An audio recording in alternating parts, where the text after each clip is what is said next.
our guest on Focus on Liberia. Again, Jerome Gilman, we want to say welcome. He's the co-host of Focus on Liberia program On Point. Mr. Gilman, welcome to Focus on Liberia. Thank you for the honor. Mr. Ellis Chuchu Jones, co-founder of the movement to make Liberia better. Mr. Jones, welcome to Focus on Liberia. Thank you very much, Dennis and Anthony.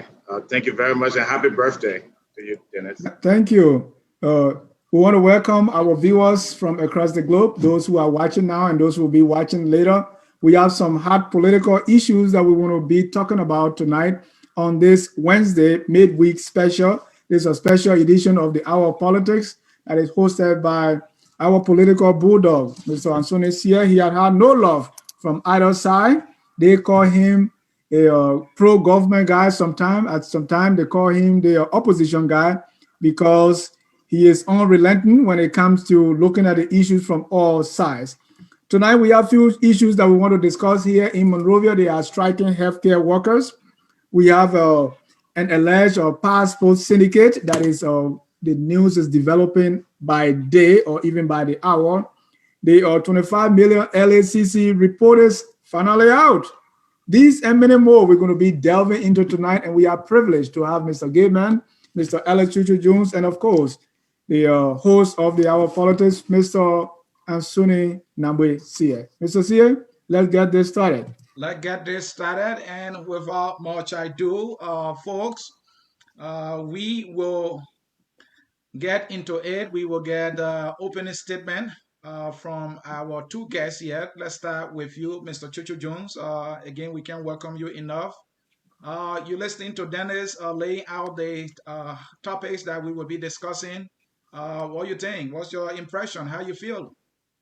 Well, I feel very bad that this country is being ruined, and people really need to be serious. The political opposition as well as the government, and that's why I'm here today to caution Liberia that with the prevailing situation, we do not have time, we do not have the resources, and we need to stop this mess and move forward and come together to build this country. Thank you.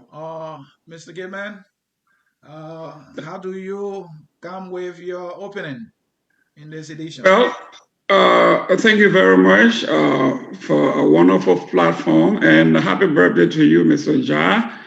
I want to be very, very clear that I am an unabashed supporter of the government and a member of the CDC. So I want to have that disclaimer so the folks can know that I am a CDCian. I am not speaking on behalf of the government. I am not clothed with the authority to do so, but I am here to give some analysis, unbiased analysis as it relates to our country and the development as it unfolds. Thank you so very much. With that, ladies and gentlemen, we are going into the topic, starting with the healthcare workers' demand that they made some time ago to the Liberian government. The Liberian government, according to the government, they said they met some of the demands, but the health workers are not buying it. They want their demands, all of them, to be met because the government is not satisfied with the health workers persistent on the issue when it comes to their demand. The government, through the president, has given instruction to the Minister of Health to replace all those health workers who are demanding their just benefits. Today, the health workers had a major protest, a peaceful protest for that matter. This time, they took their matter to some foreign embassies near Monrovia and also the United Nations. So before we come back to our guests here, we will roll the clip for you. Those of you who are following also, you can get a sense of what is going on there in Liberia with the healthcare workers. So let us roll this clip for you quickly. Watch.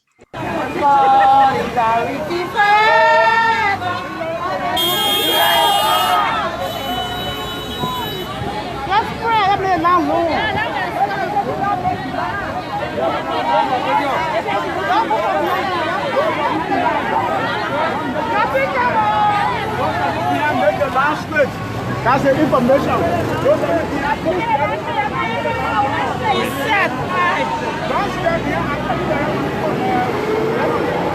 Forward ever.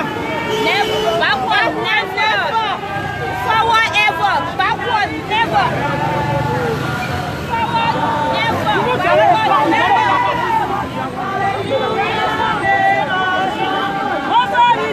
Solidarity forever. Solidarity forever. Solidarity forever. For the union make us strong. Solidarity forever. Solidarity forever. Solidarity forever. The union make us strong. Solidarity forever. Solidarity forever. Solidarity forever. The union make us strong. All right, folks, we are back with you here. We just wanted to give you a sense of the protest, a peaceful protest that took place today in the nation's capital, Monrovia, when the health workers told their demands, their concerns, their cry to the United Nations, the U.S. Embassy, I understand also the European Union, in demand for their salary. They were sinking and saying, forward ever, no retreat, no surrender. And what you see there, gentlemen, is health workers who are very resilient and they want their just benefits. So let me come to you, Mr. Gateman. You think these health workers have legitimate concerns? And do you see the government position that they will replace them as something that is like trying to trample on their right to free speech? What's your take? Well, first of all, I think the position of the health workers to go on strike is illegal. They are unreasonable. While we agree that healthcare workers in Liberia are underpaid, we have agreed that everybody that works in Liberia should have a decent wage bill. We believe that everybody that works in Liberia should have a living wage. This is a universal acceptance among everybody. What we disagreed on is when politics seeps into a legitimate claim. And if you read the editorial of Front Page Africa, it speaks to that the government being strong on its stance does not augur well with an election period. So that tells me that this is more than what meets the eye. Let's say, for instance, first, I also follow the leader on the Daily Observer, where he says that our demands are unbending. It's unnegotiable. It's not up for negotiation. Now, who goes into a negotiation at a round table and say that my demands are non-negotiable? It doesn't make sense. Now, let's look at some of their demands. One is that they want to unionize. And the Liberian law prohibits unionization. It is a law that we all lobby for. We want a decent work bill. We have that. And in that, it prohibits unionization by government employees, especially those in the health field. And we agreed upon that. It's a law. Now, knowledgeable people know that if we want to repeal that law, the president cannot do that.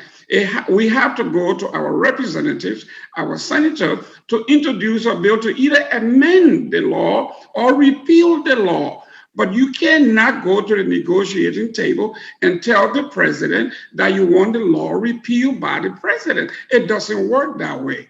Second, they are demanding that they have their hazard pay, and that's fine. Around the world, everybody that's working in the field now have the right to hazard pay, and that is negotiable too.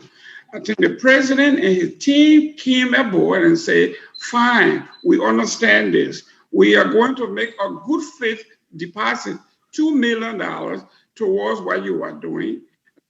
as a settlement, and then everything else can be redressed. They are saying no, that everything needs to be addressed at once. That is unreasonable. I watched the television from Grand Bassa County, my hometown, the government hospital, where people were in the emergency room in the ICU with no nurses, no doctors, and people literally grasping for air. What happened to the Hippocratic oath that it took not to do harm? I know they have to pay the bill. This is unethical, and I think the rigidity speaks to the political nature of this. That is what it is. Mr. Gibbon, before I get to Mr. Jones here, I want to know, you said that strike action is illegal. What is illegal about it? Well, first of all, let's look at the demand. The number one thing on that demand list is unionization. The government should unionize them. That is illegal. It cannot happen because the law prohibits that. Are you asking the government to break the law? The law prohibits that. So it cannot be a demand. It's a flaw. It is something we call actually a straw man. It was never meant to be addressed. It was not legitimate.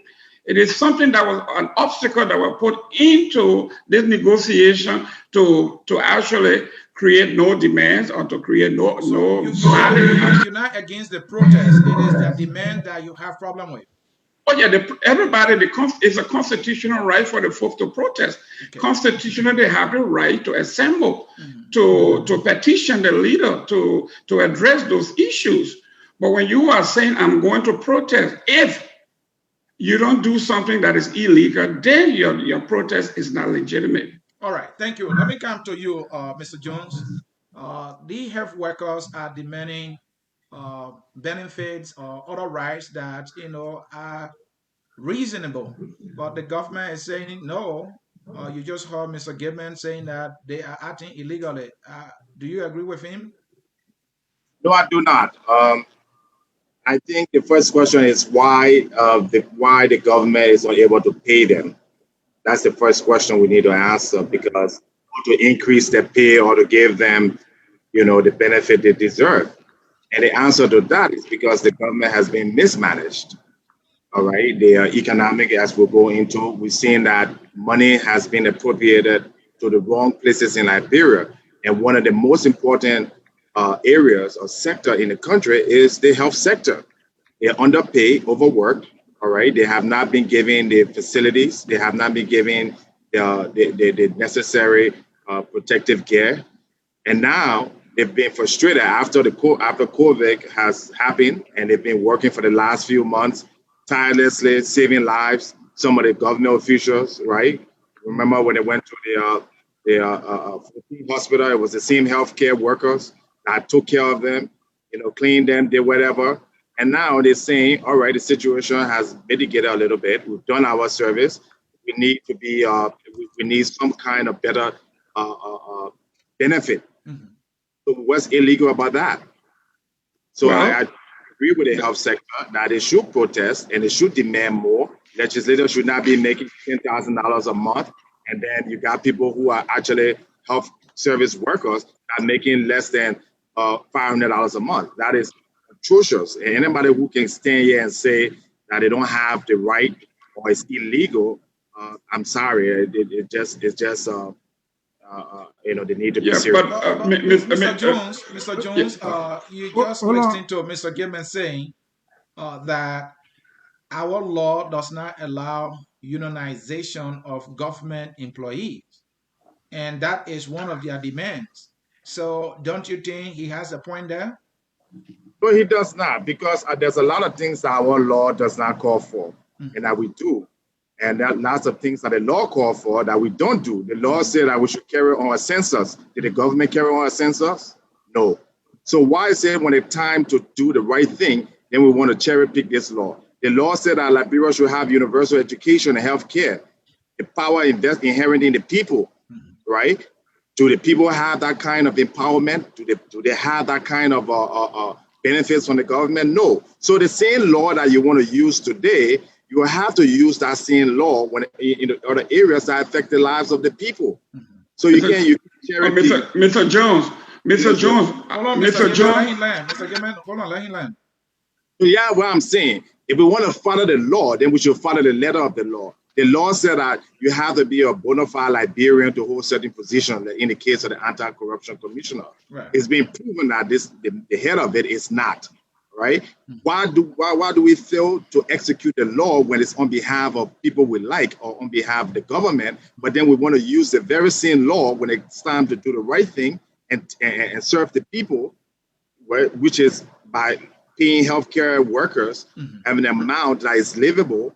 Then we want to use the technicality of saying the law said we shouldn't unionize. Thank you, Mr. Jones. I think before we continue, let me put this into perspective. Let's look at there's a letter that the National Healthcare Workers that wrote to the government, and this has their demands. They have 8 of them. So please listen as I read them. Number 1 is the certification of NAHWL, that's the National Health Workers Union of Liberia. 2, salary increment in fiscal year 2020-2021.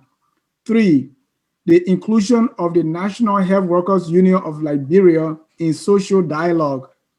3, reclassification of health workers. 5, payment of hazard allowance to all health workers. 6, COVID-19 benefits for infected health workers and the deceased families. 7, the immediate cancellation of a policy on redeployment and transfer of health workers.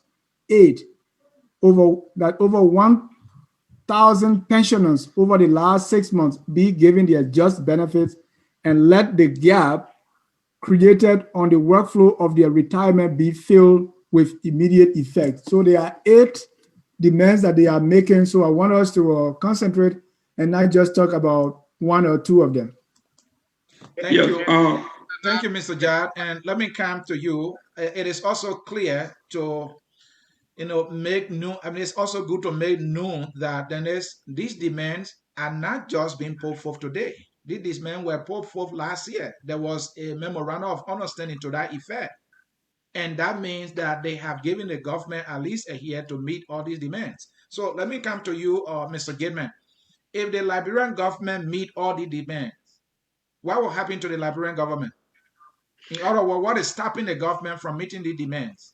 I just told you, the demands are unreasonable. Some are and some are not. First out of the gate, okay, they close the gate to the debate. Number 1 on that list is unionization, which is illegal. It's there, and I'm going to read it to you. The reason I want us to limit this to this particular, I see my brother Jones is all over the place. He's talking about everything else that is not inclusive in this debate. This debate is about health workers. So when you're talking about all the other stuff, that's not why we are here. We are talking about this issue, and I'm going to read to you when we're talking about chapter 1.5 of the bill, okay, the Decent Work Act bill here. It is clear. The power is vested in the legislature to do that. It is the law. The president in itself or upon himself cannot cancel a law that have been passed, a bill that have been passed into law, and it's a standing law in the land. We cannot do that. So actually, if you are at a negotiating table and your first demand is something that is illegal, you are actually saying you do not want to negotiate. So do you want us to talk outside of that because it's illegal for us to say the law says there should be no union? And you are saying because the government has not been perfect in following laws in the past, so they should navigate or negate this law. The very constitution, let me come in, the very constitution you are quoting, in Article 1, somewhere there, it said that the people have the power to instruct the government to act. And yes, in last year, when they reached that memorandum of understanding, that was when they asked the government, what stopped the government from at least making effort? Because it is their right to unionize, and that law that prevent government employees from unionization or unionizing, I will tell you that it's unfair. It is the right of people to assemble, to come together. The Constitution says clearly that people have the right to assemble, freedom of assembly, and you are preventing your citizens. So that law is not fair. What stop the government from at least taking the first step? That is their frustration. Okay, and I agree with you, but the idea is that they are lazy. In this country, they're lazy or the government lazy. They are lazy. Request to the government. You don't make request to government. The Constitution lays out the process for repealing laws. You have a constitutional democracy where you are represented by your representatives. Why don't you lobby your representative to speak on your behalf, but everybody goes directly to the president or to the government? You know how it works.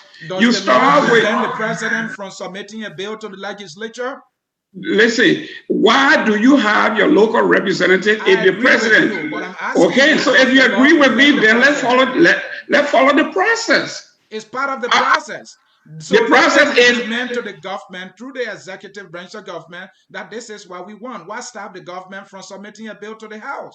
But listen to this: if the executive, now don't look at the executive. If the executive submits a bill to the House, who votes on the bill? The people. Who are the people? Sorry, the lawmakers do that. Exactly. So why do it the other way? For instance, I'm from Grand Bassa County. I'm from Lower Buchanan. Okay, and I want a bill passed. I want an appropriation. When they called me and said the bridge that connects the Grand Bassa Community College and the mainland was washed away from, so there were no connection between the college and the kids were not going to college.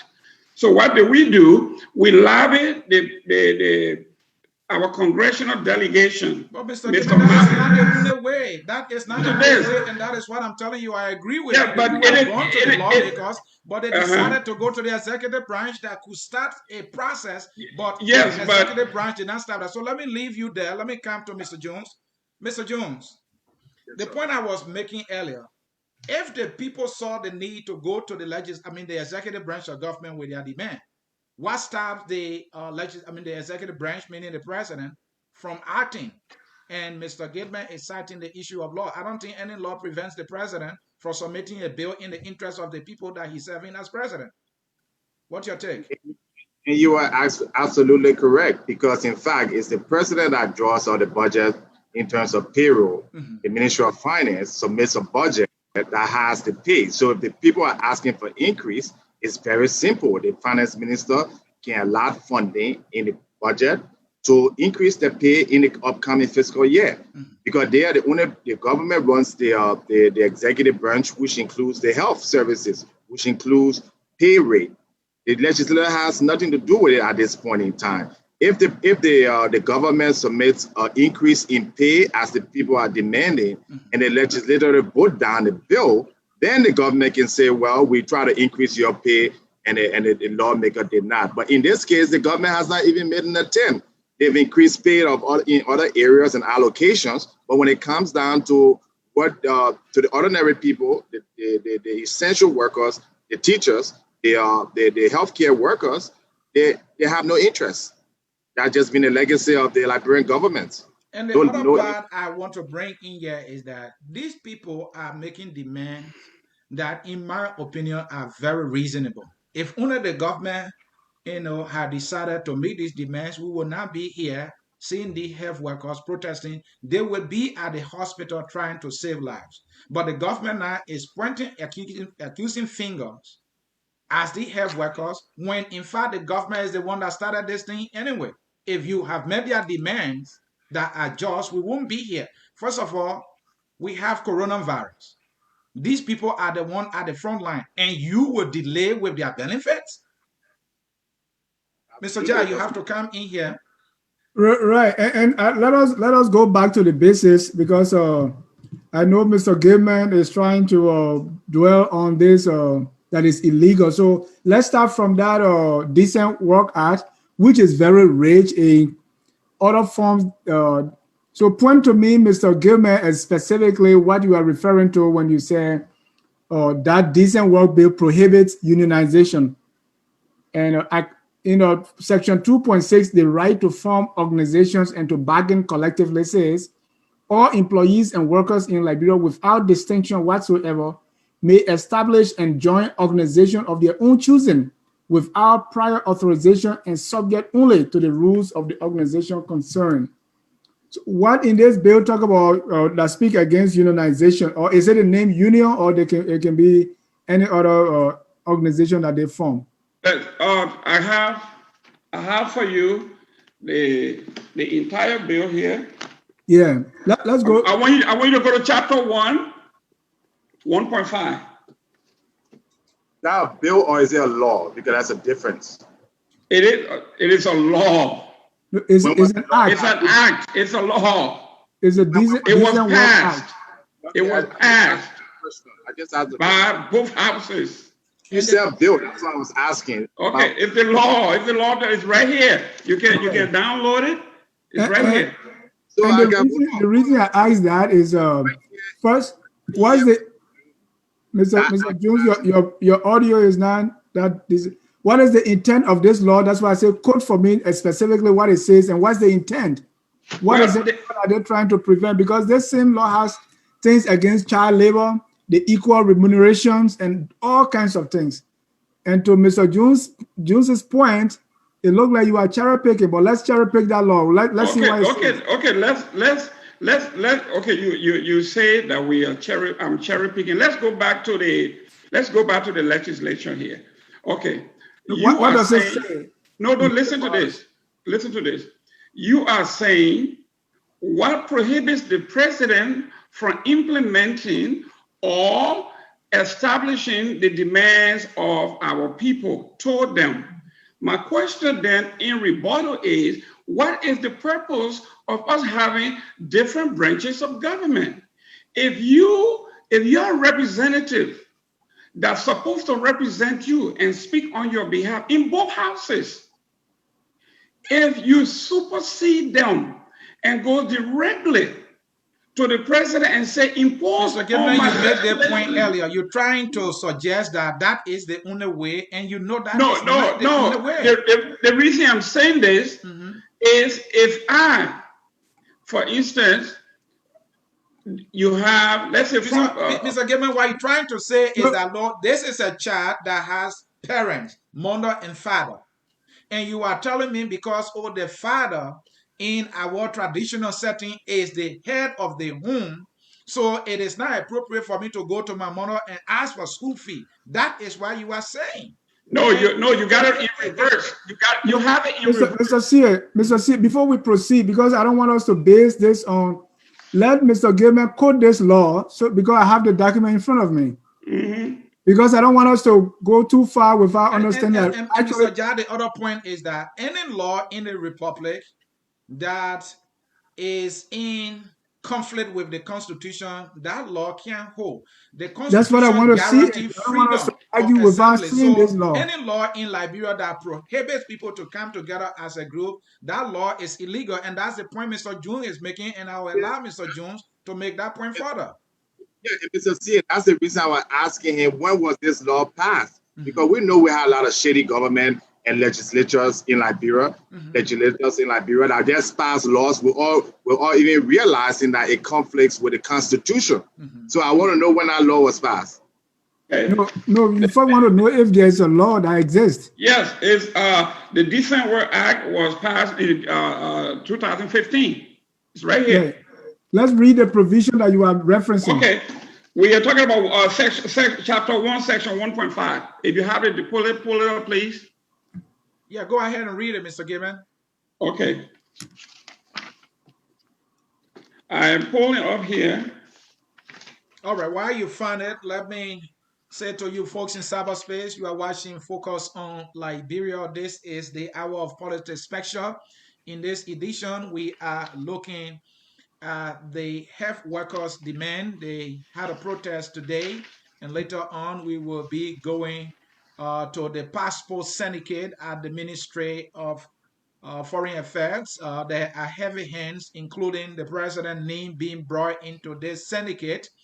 And later on, we will also talk about the stimulus rice distribution up to now. Even houses that have been marked in Monserrado County have now received a single grain of rice. Again, this is the Hour of Politics.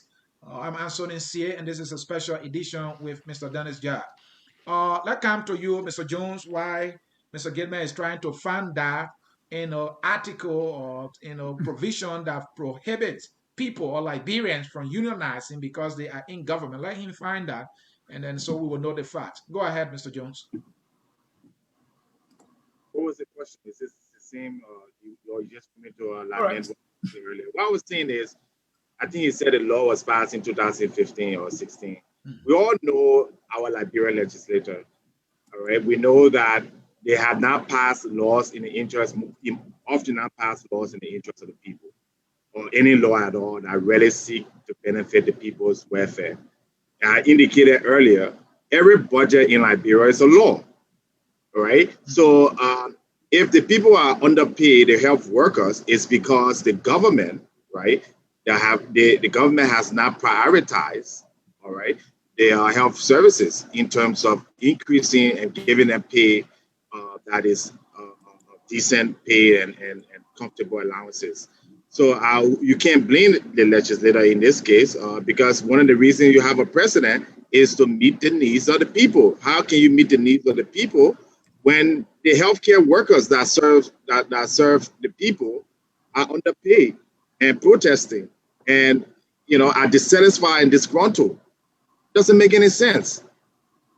Listen, you are trying to base your whole argument on the government have not done other things in the past, so they should not do it on this particular issue. It is not so, and I'm telling you that the 8 demands that our brother just listed here, even when you look at the salary. When you look at Mr. Gilman, I saw you were looking for the provision in the law that prohibits government employees from unionizing. That's why you said the provision that is quoted here is chapter 1.5, and it says here that I'm quoting the leadership here. And the community to demand the health workers in addition to an immediate implementation of the standardized pay grade. The leadership also demanding payment for 11,000 health workers in addition, okay?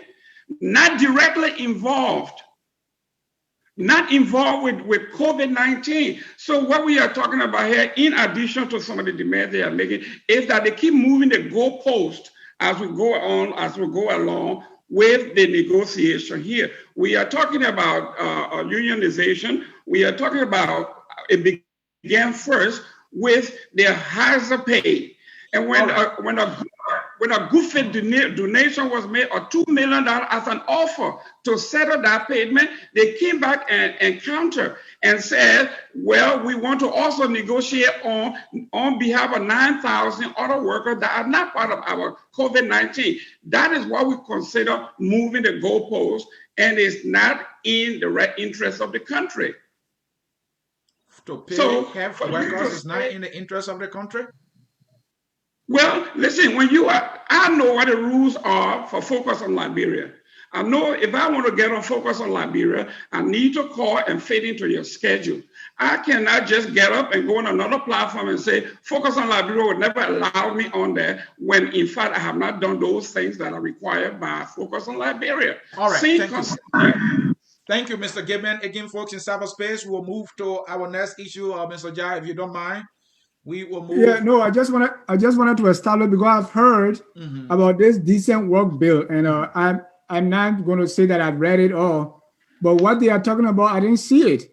Okay, section 2.2 says freedom from forced or compulsory labor. We all agree on that. Right. And to Ella's point, these things are happening and we are not talking. Section 2.3 says freedom from the worst form of child labor. We have kids selling in the street. Kids are or breadwinner for their household. There's nothing being done about that. We have equal protection. All women and men are entitled without distinction, exclusion, or preference to enjoy and to exercise the rights protection provided in this act. Then we have the right to equal remuneration, equal work for equal pay. Right. 2.6, the rights to form organization and to bargain collectively. Right. And Which is that's what exactly the what health it workers are doing. Yeah. That's section 2.6, prohibition from discrimination.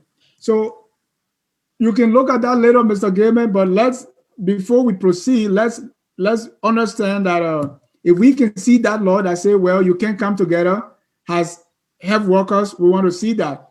And even if that is there, then we want to discuss the intent of that law. What are they trying to stop by saying don't come together and organize? Mr. Ja, they already have an organization. When people who are employed at a particular institution come together, that's union right there. No other way to pull it. So they have the health worker union. It's even in their name.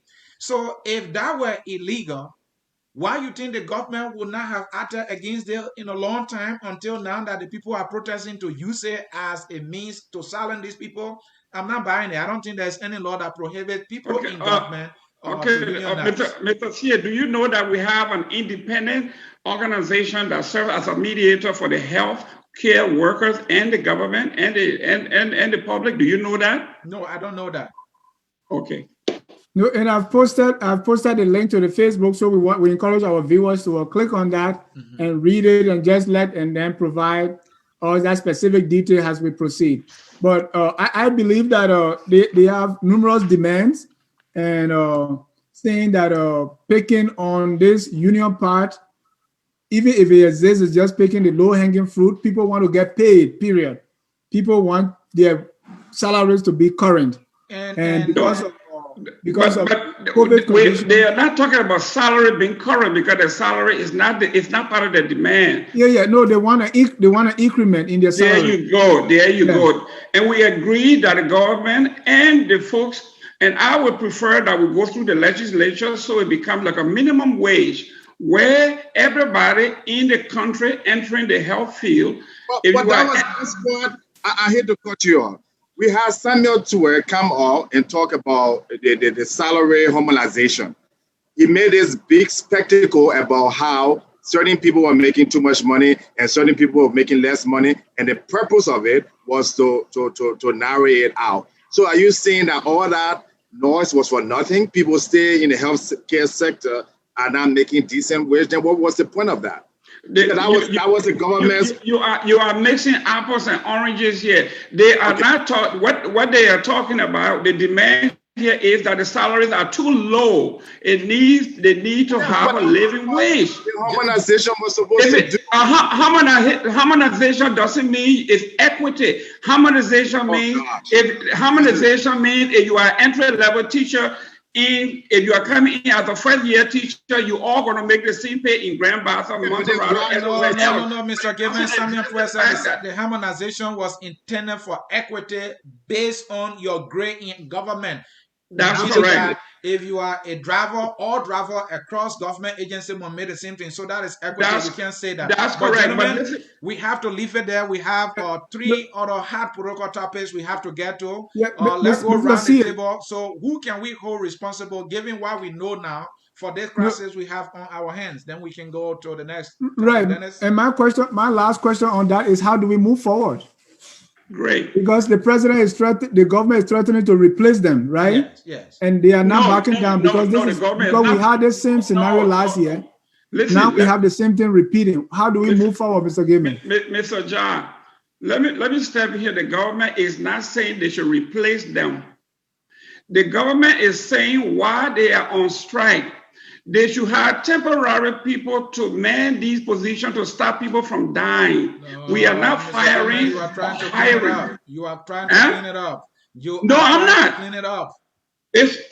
My friend is the right. The government, through the president, instructed the health minister to make sure that these health workers that are on strike should be replaced. It's like they fired them. No. Let me look for it here. I think Denaja has it.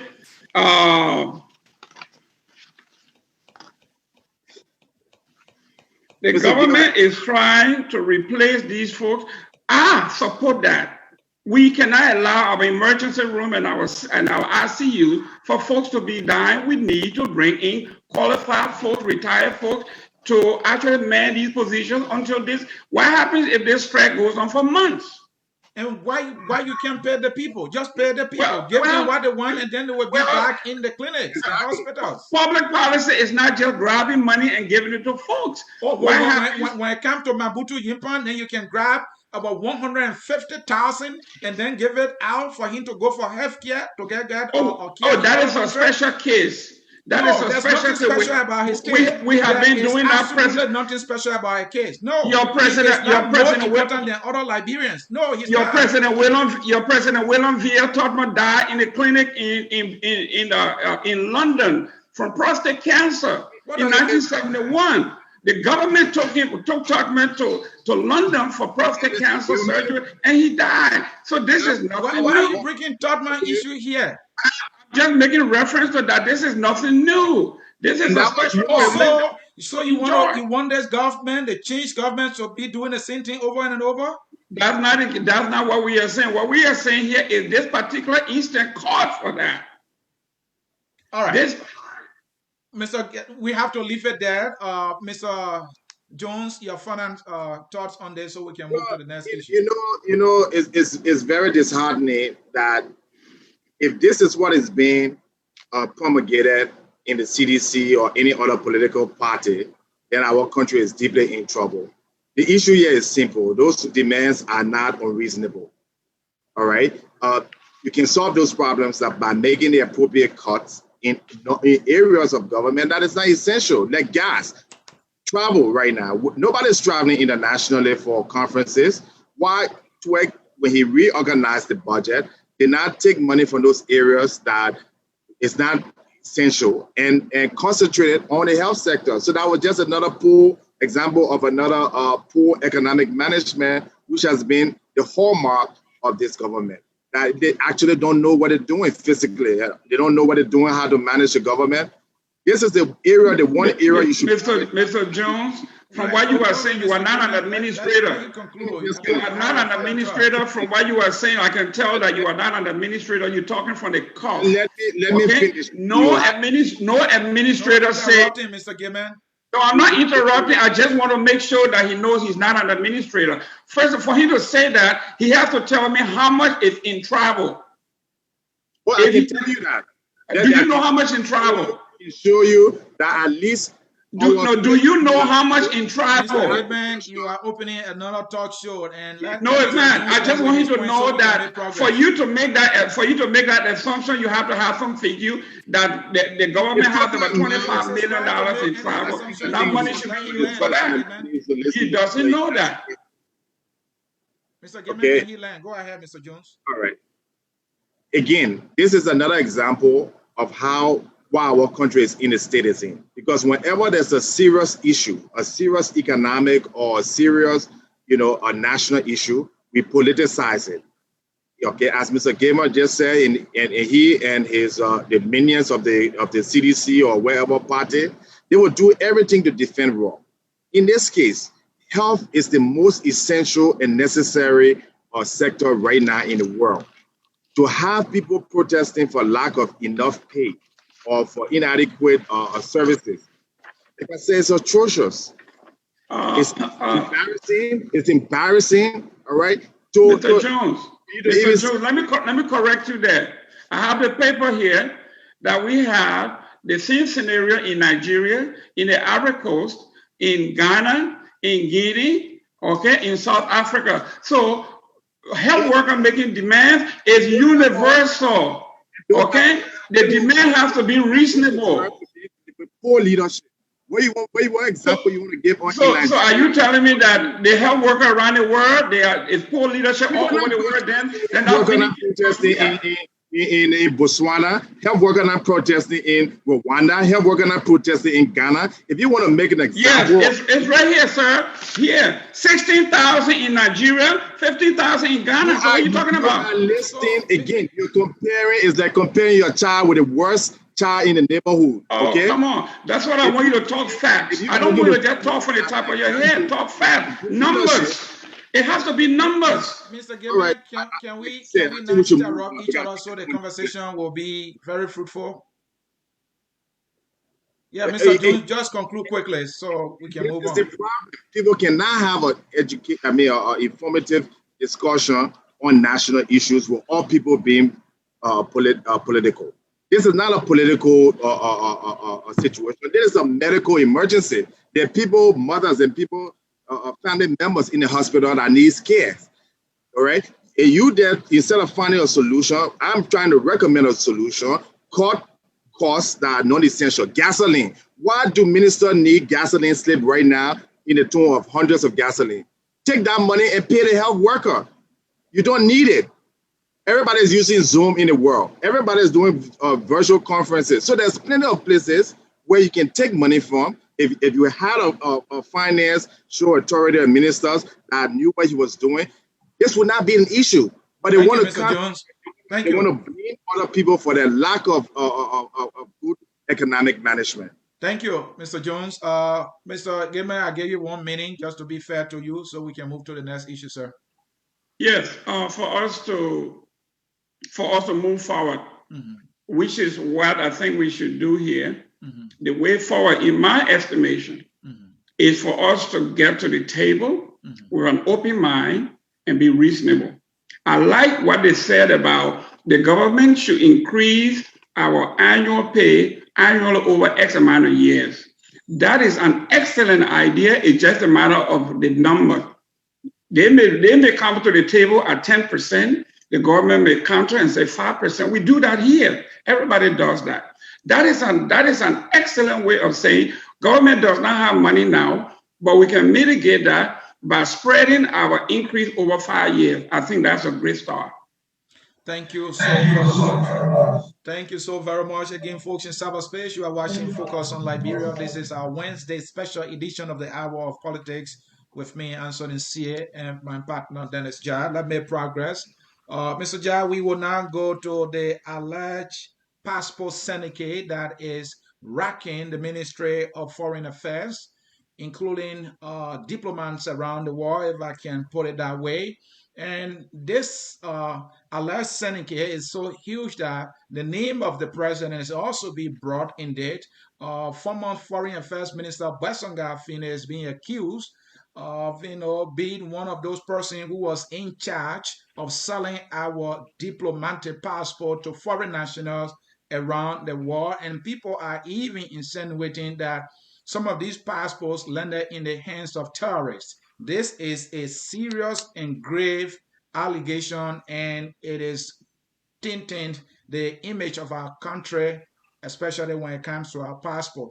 We can also go into the topic without bringing in the former passport director, Andrew Wamplo, who broke this huge allegation and has been calling the names of people. He's even willing to testify.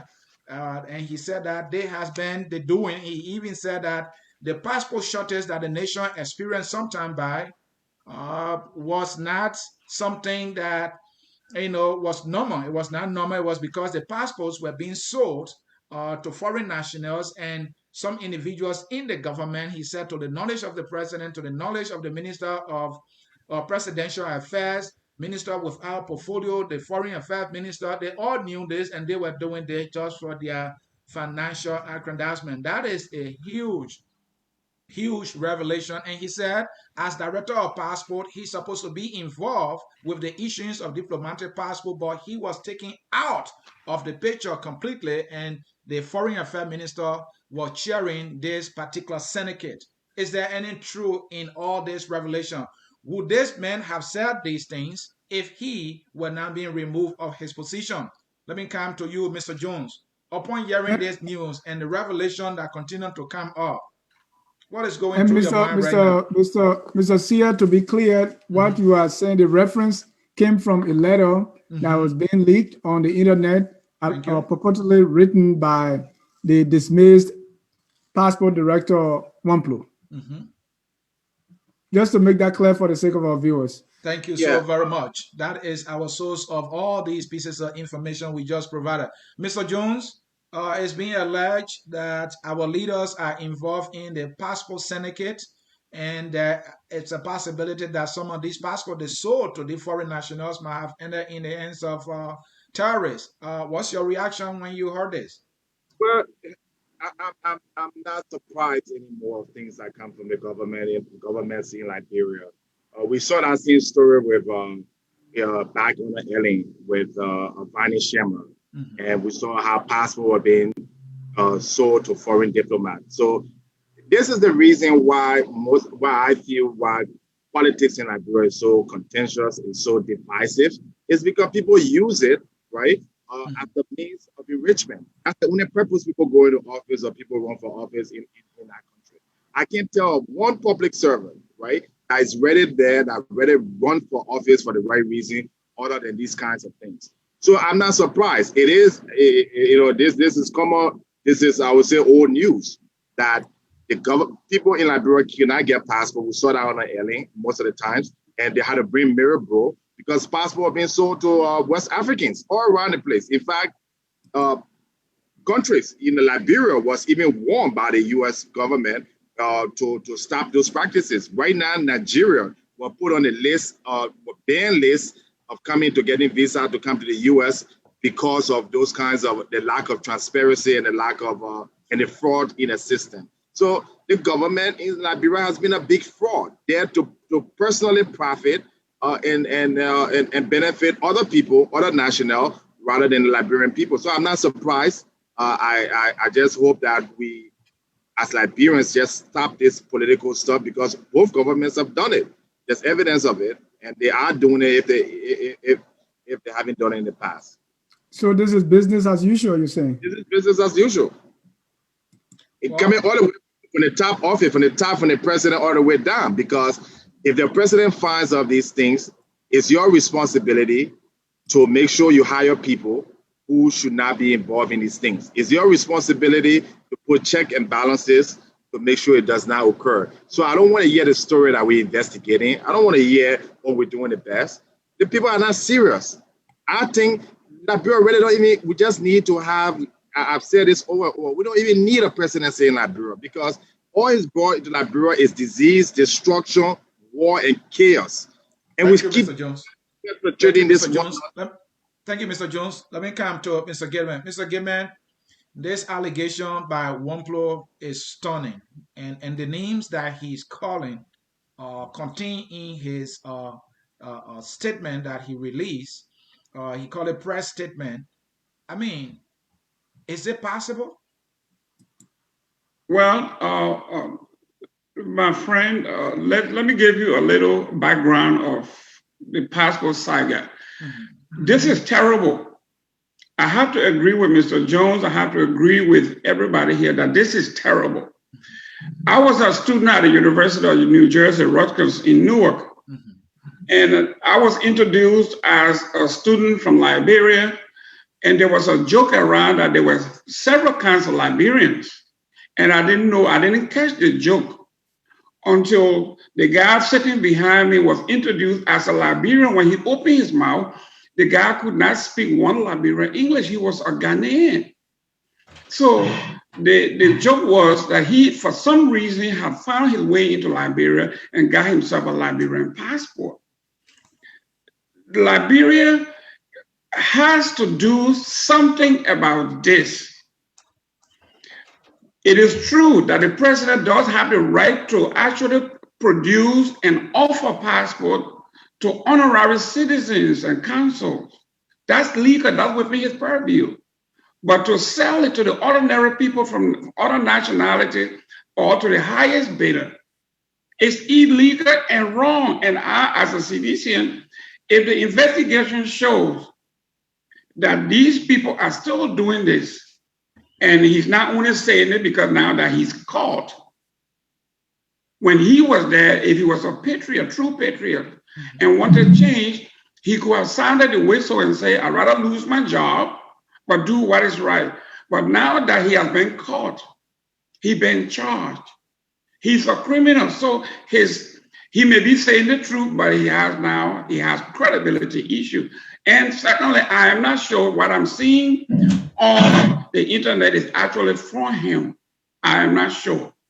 So until I can see him in a court of law to produce evidence, because I want to believe if this is true, we got to have emails, some kind of communication, data that can be mined. Those are available to you and myself. So I will hold judgment on what he said. But as far as Liberia's passport getting into the hands of every other nationality is terribly wrong. Terribly, terribly wrong. It's compromising the integrity of the country. And you are right on that, Mr. Gamer. This government came in to do a different, and we have to do different. We have to do better than what's happening there. You are precisely correct. But let's take a step back and look at the circumstances surrounding this. Mr. Wamplu was first arrested for this, taken to court, and the case was dropped. He started moving, business as usual, and everything was fine. And he became, again, very cozy with CDC at his party, and everything was fine. Nothing happens until he was stopped from entering the United States. And then this new thing started. He was re-indicted. What does that tell you?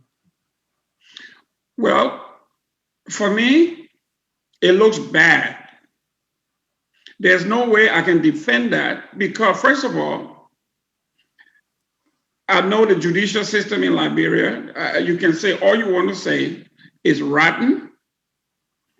For the Republic of Liberia to have a case, and the case could not be tried on 2 successive court terms. In our law, that case is automatically dropped. So this government has the responsibility to hold the Attorney General responsible for why this case never went forward. Somebody has to answer for this. It has nothing to do with partisanship. This has something to do with our national identity and the national security of the country. All right. Mr. Gibbons, you said it beautifully there and also powerfully.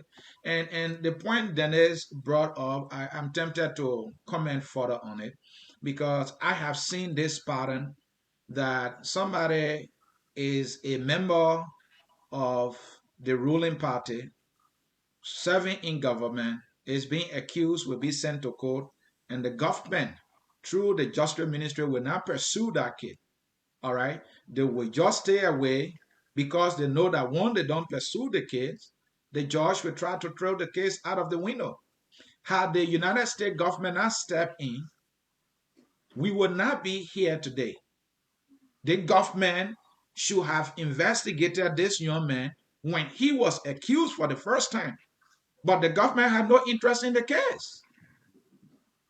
Not until when the U.S. government stepped in, and this guy now is throwing everything out there, even going as far as being pursued. According to him, he's being pursued by some people within the government, or the government using some people to pursue him so that he can lead the entire thing.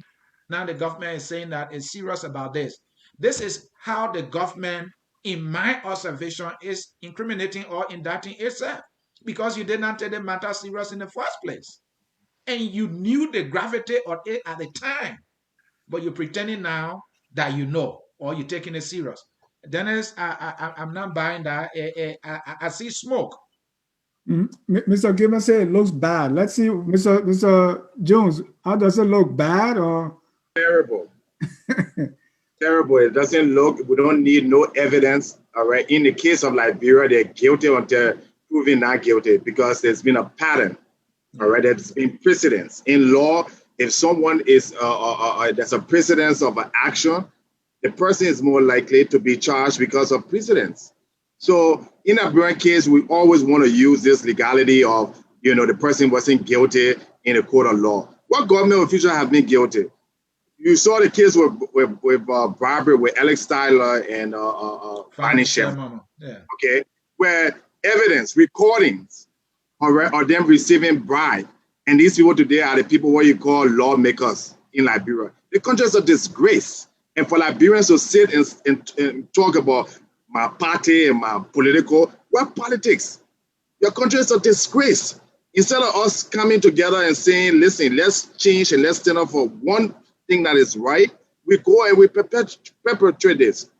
We go and say, oh, this party we want to defend here and there. At the end of the day, the resources going to run out. At the end of the day, we're going to have to eat each other because there's not an infinite amount of resources. The international community is giving Liberia every year, including this year. I just saw on the budget, $330 million.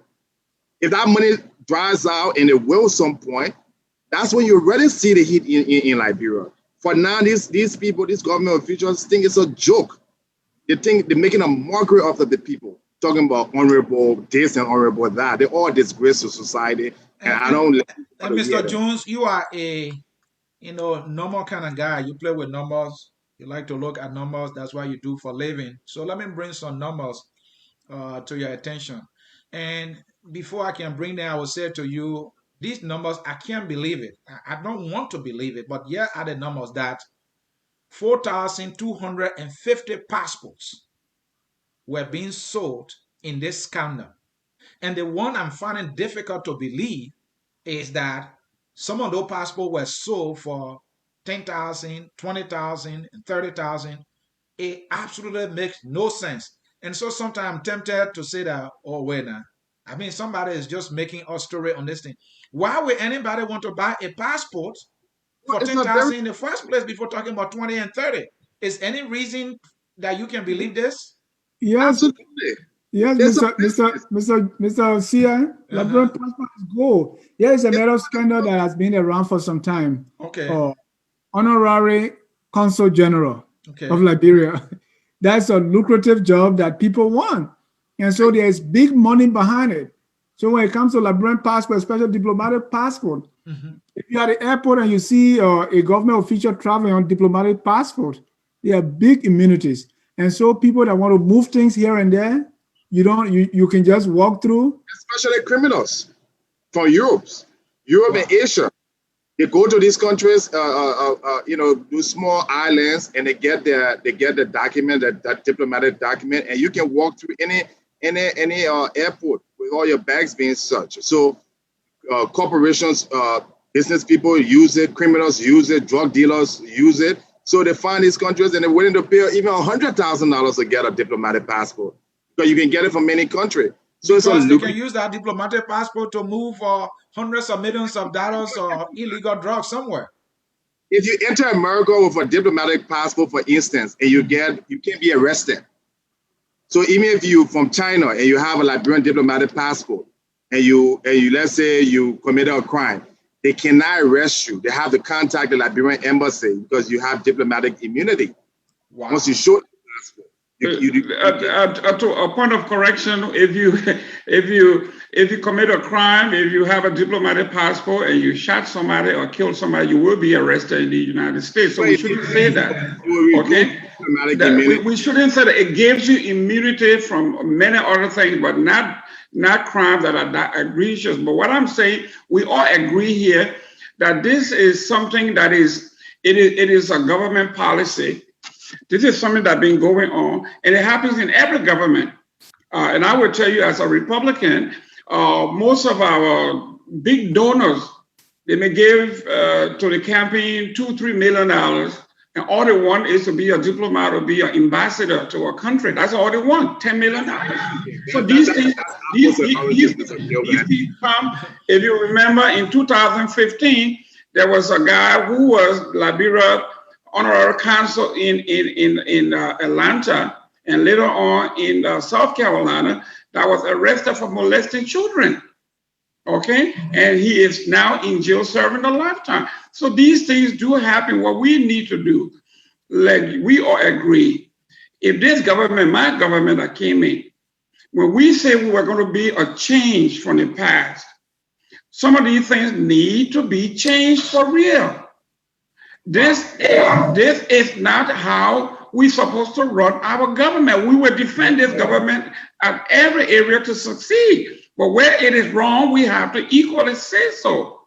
You cannot, I'm not indicting this government because of what people are saying, because these numbers that are thrown around may not be exactly what it is, but actually so.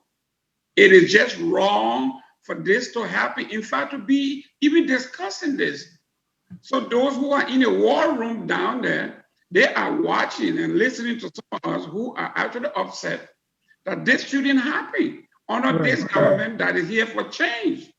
And Mr. Gilman, to add to that, the president was quick on his feet to fire a judge because of the way he handled a case.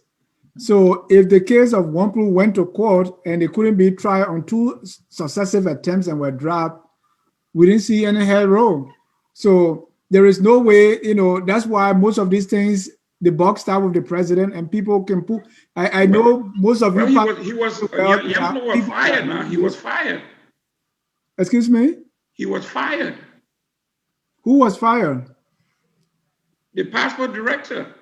I know, but I'm talking about the judge who couldn't prosecute this case.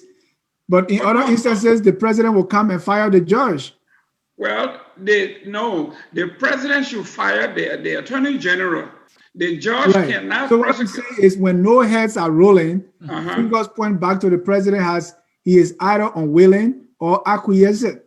And I agree. I absolutely agree to that when this young man was fired, there should have been a thorough investigation because it may not have been just him. He may have this may have been like an octopus.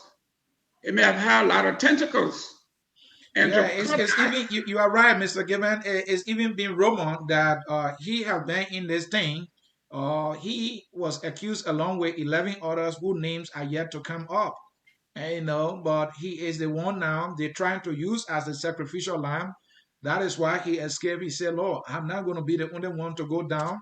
And that is how he is spilling the beans. But Dennis, I'm still interested in the numbers because it will give us a unique picture, should this be true, why people are in this act. So earlier, I told you that it has been rumored, the very, what you call, Wamplo guy said, some of these passports were being sold for $20,000. So 20 at 425, we're talking about 85 million here. And if they sold them for $30,000 a piece, we are talking about $127 million here. Chuchu Jones, they sound like unbelievable. Why would a government official be involved in this kind of scandal? Well, what I would just say is, why don't we just make that our government business? We just take the diplomatic passport for Liberia and we open a website and we sell it to any criminal around the world or any business person, and we take that money and put it into schools and education. Because I'd rather us do that than presidents and governments taking their pocket in it. It's a very lucrative business, and it's been going on for a long time in Liberia since the Tugma regime. So I don't know how, like I said, I really don't know how people can have a straight face and look at this leadership in Liberia and really have any confidence that they will be able to take Liberia from the hole it's in into anywhere near normalcy. Maybe Mr. Gilman can help me, or maybe, there's something I don't see. Everything in the government, every area, from health, education, the economy, the passport, show me one record that is at least pleasant and something that we can be hopeful about, Mr. Gilman.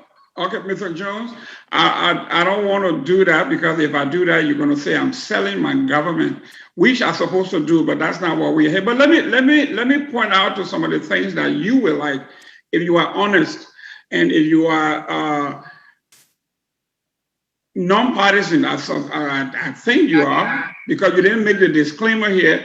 But from what you are saying, I can infer from whence you come. But I can tell you, let's talk about free education in Liberia. Let's talk about the education at the state universities. That is an accomplishment that is so overwhelming that over the next 5 years, if it is tweaked and it is grown, it will be one of the most successful education public policy in the history of the country. How do you tweak something that is already overwhelming? Listen, yes, it can be tweaked. It can be. Don't get us. No, listen to this. Listen to this. Let me tell you this now. Let me give you, because when I'm talking, No, listen to this. When I'm talking to you, I'd like to give you some facts and some examples.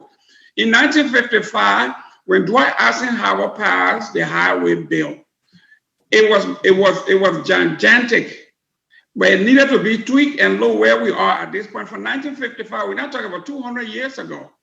It started all as basically a big dream, and today, look, we have a super highway system that is second to none. So, thank you. I'm looking at Mr. C. Body language is not bad. Let us not go there because I'm not. No, we have to go there. The question was, I have numbers right now, Dennis. Mr. C. Let us not go to this school thing because I'm a teacher, so I don't want to go there because So let's move to the next topic. We have comments. We have our callers that are waiting. They want to call in. They want to contribute. We have a lot of comments.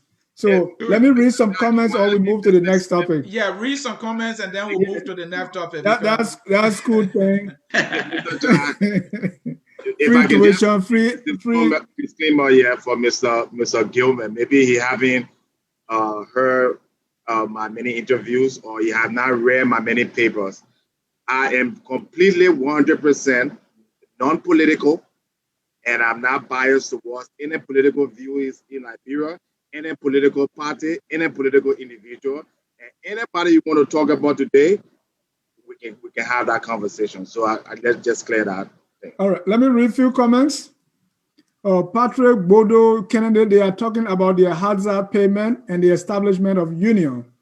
Joe Cassell, my brother Jerome, if we were following every law that's on the books, blacks in the USA wouldn't be able to vote, live wherever they want, or even claim American citizenship. Martin Luther King once said, one has not only a legal but a moral responsibility to obey just laws. Conversely, one has a moral responsibility to disobey unjust laws. Vahom Gilman, your argument is poor. Why, President, we have refused to pay healthcare workers? And Mr. Gilman said they are getting paid, except that they want an increase. Randall Neogay says, Sia, you need to learn how to read. Mr. Sia, they are coming after you. Yeah, that is a good suggestion by that person. I will learn how to read. Thank you for that. I appreciate that. Martin Wilmon Bowman, the government is hard to defend. The fellow with the glasses is struggling to defend the government. Steve Boley, look, the government has their priorities wrong. Secondly, the government is irresponsible. Danny Dua Phillips, the police are essential. Teachers are essential. Health workers are essential. The military is essential. Patrick Kennedy is also telling us that Chapter 1, Section 1.5 of the Decent Work Act is the one they are referring to, and I still can't find that Section 5. Is the 1.5 is saying something completely different. Maybe Mr. Gilman, we can talk after the show to be on the same page. Also, Wallerman, guess what, Mr. Gilman? Healthcare workers in Nigeria protested for 1 week and returned to work after the government released $11.9 million to pay their hazardous pay. Dualu say equal opportunity criticizer, Mr. Jones. Well said, you are entirely correct. Dave just said they are making laws to prevent bona fide Liberians from being full citizens, but they are giving high-level citizenship to foreigners and terrorists. Your country is being mortgaged. This is why they are making laws to prevent the bright and brightest. Liberia is in deep trouble. Vahom man say, Gilman President, we are called the Attorney General to drop that case because he was part of it. Okay, that's we don't have any proof. Armstrong Jabba said only Zogos can be guilty in Liberia. Can someone, Abraham Williams say he has not been found guilty, so you can't call him a criminal. I think he's talking about Mr. Wamplu. Dave just said, don't get Alex started. They are warning you, Mr. Gilman, say when Alex gets started, you can't hold him. Yeah. Suleimani Adam, 4,250 at an average of 10,000 means 42 million approximately. The man is living an illusion. What is free education without any fundamentals to foster sound education? G. Isaac Goa say, how can you talk about university being free when elementary and high school are not free? Stop the joke. Abraham said the president should have fired the Solicitor General who has consistently failed to prosecute regime sycophants. Those are some of our comments, Mr. CA. And Mr. Ja, thank you so very much. The comment that I like so much is the viewer who said I should learn to read. I take that so kindly. I will learn how to read, but let that viewer tell me how best I can learn how to read. Can you read this? But it is a good comment. I appreciate that. Gentlemen, let us make progress because very soon we'll be opening our phone lines. Let's get to the next issue. I don't want us to beat this passport thing back and forth. Another hard political story, folks, is that there is a leak report from the LACC concerning the $25 million that was intended for map or exercise. That report, when it was sent to that agency of government, where a fake Nigerian or a fake Liberian is held in that agency of government, and I say that without any hesitation, that guy is a fake Liberian and he should not be there in the first place. But let me leave that part. So the report has been there, but some way, somehow, that report now is leaked. The interesting thing about this report is this report has cleared Samuel Twer of any wrongdoing whatsoever. That is the juicy part. Is there any reason to believe that this report was not done to just exonerate Samuel Twer for any wrongdoing whatsoever? Because if you look at the Crow report and you look at the PRT report, Mr. Samuel Twer as head, that word is essential, head of the economic management team, spearheaded the map or exercise. I know people in the CDC continue to say, no, Mr. Twer has nothing to do with money. But the finance ministry is the head of the economic management team. But this report is saying that the idea of a map or came from the central bank because the central bank deals with financial issues or currency issues. So it was the central bank that advanced that idea, and that idea was being carried out. So according to the conclusion of this report, the central bank is the one that is responsible. And the laying the blame squarely at Nat Petrie and Charles Salif, who were in charge at the time. And Samuel Twer, they said, had nothing to do with the $25 million. But I have information here that I'm going to put on the screen, and then I'll bring you in, gentlemen. Also, allow me quickly to put that information here on the screen. Let me put it there quite quickly here, and I'm going to read it.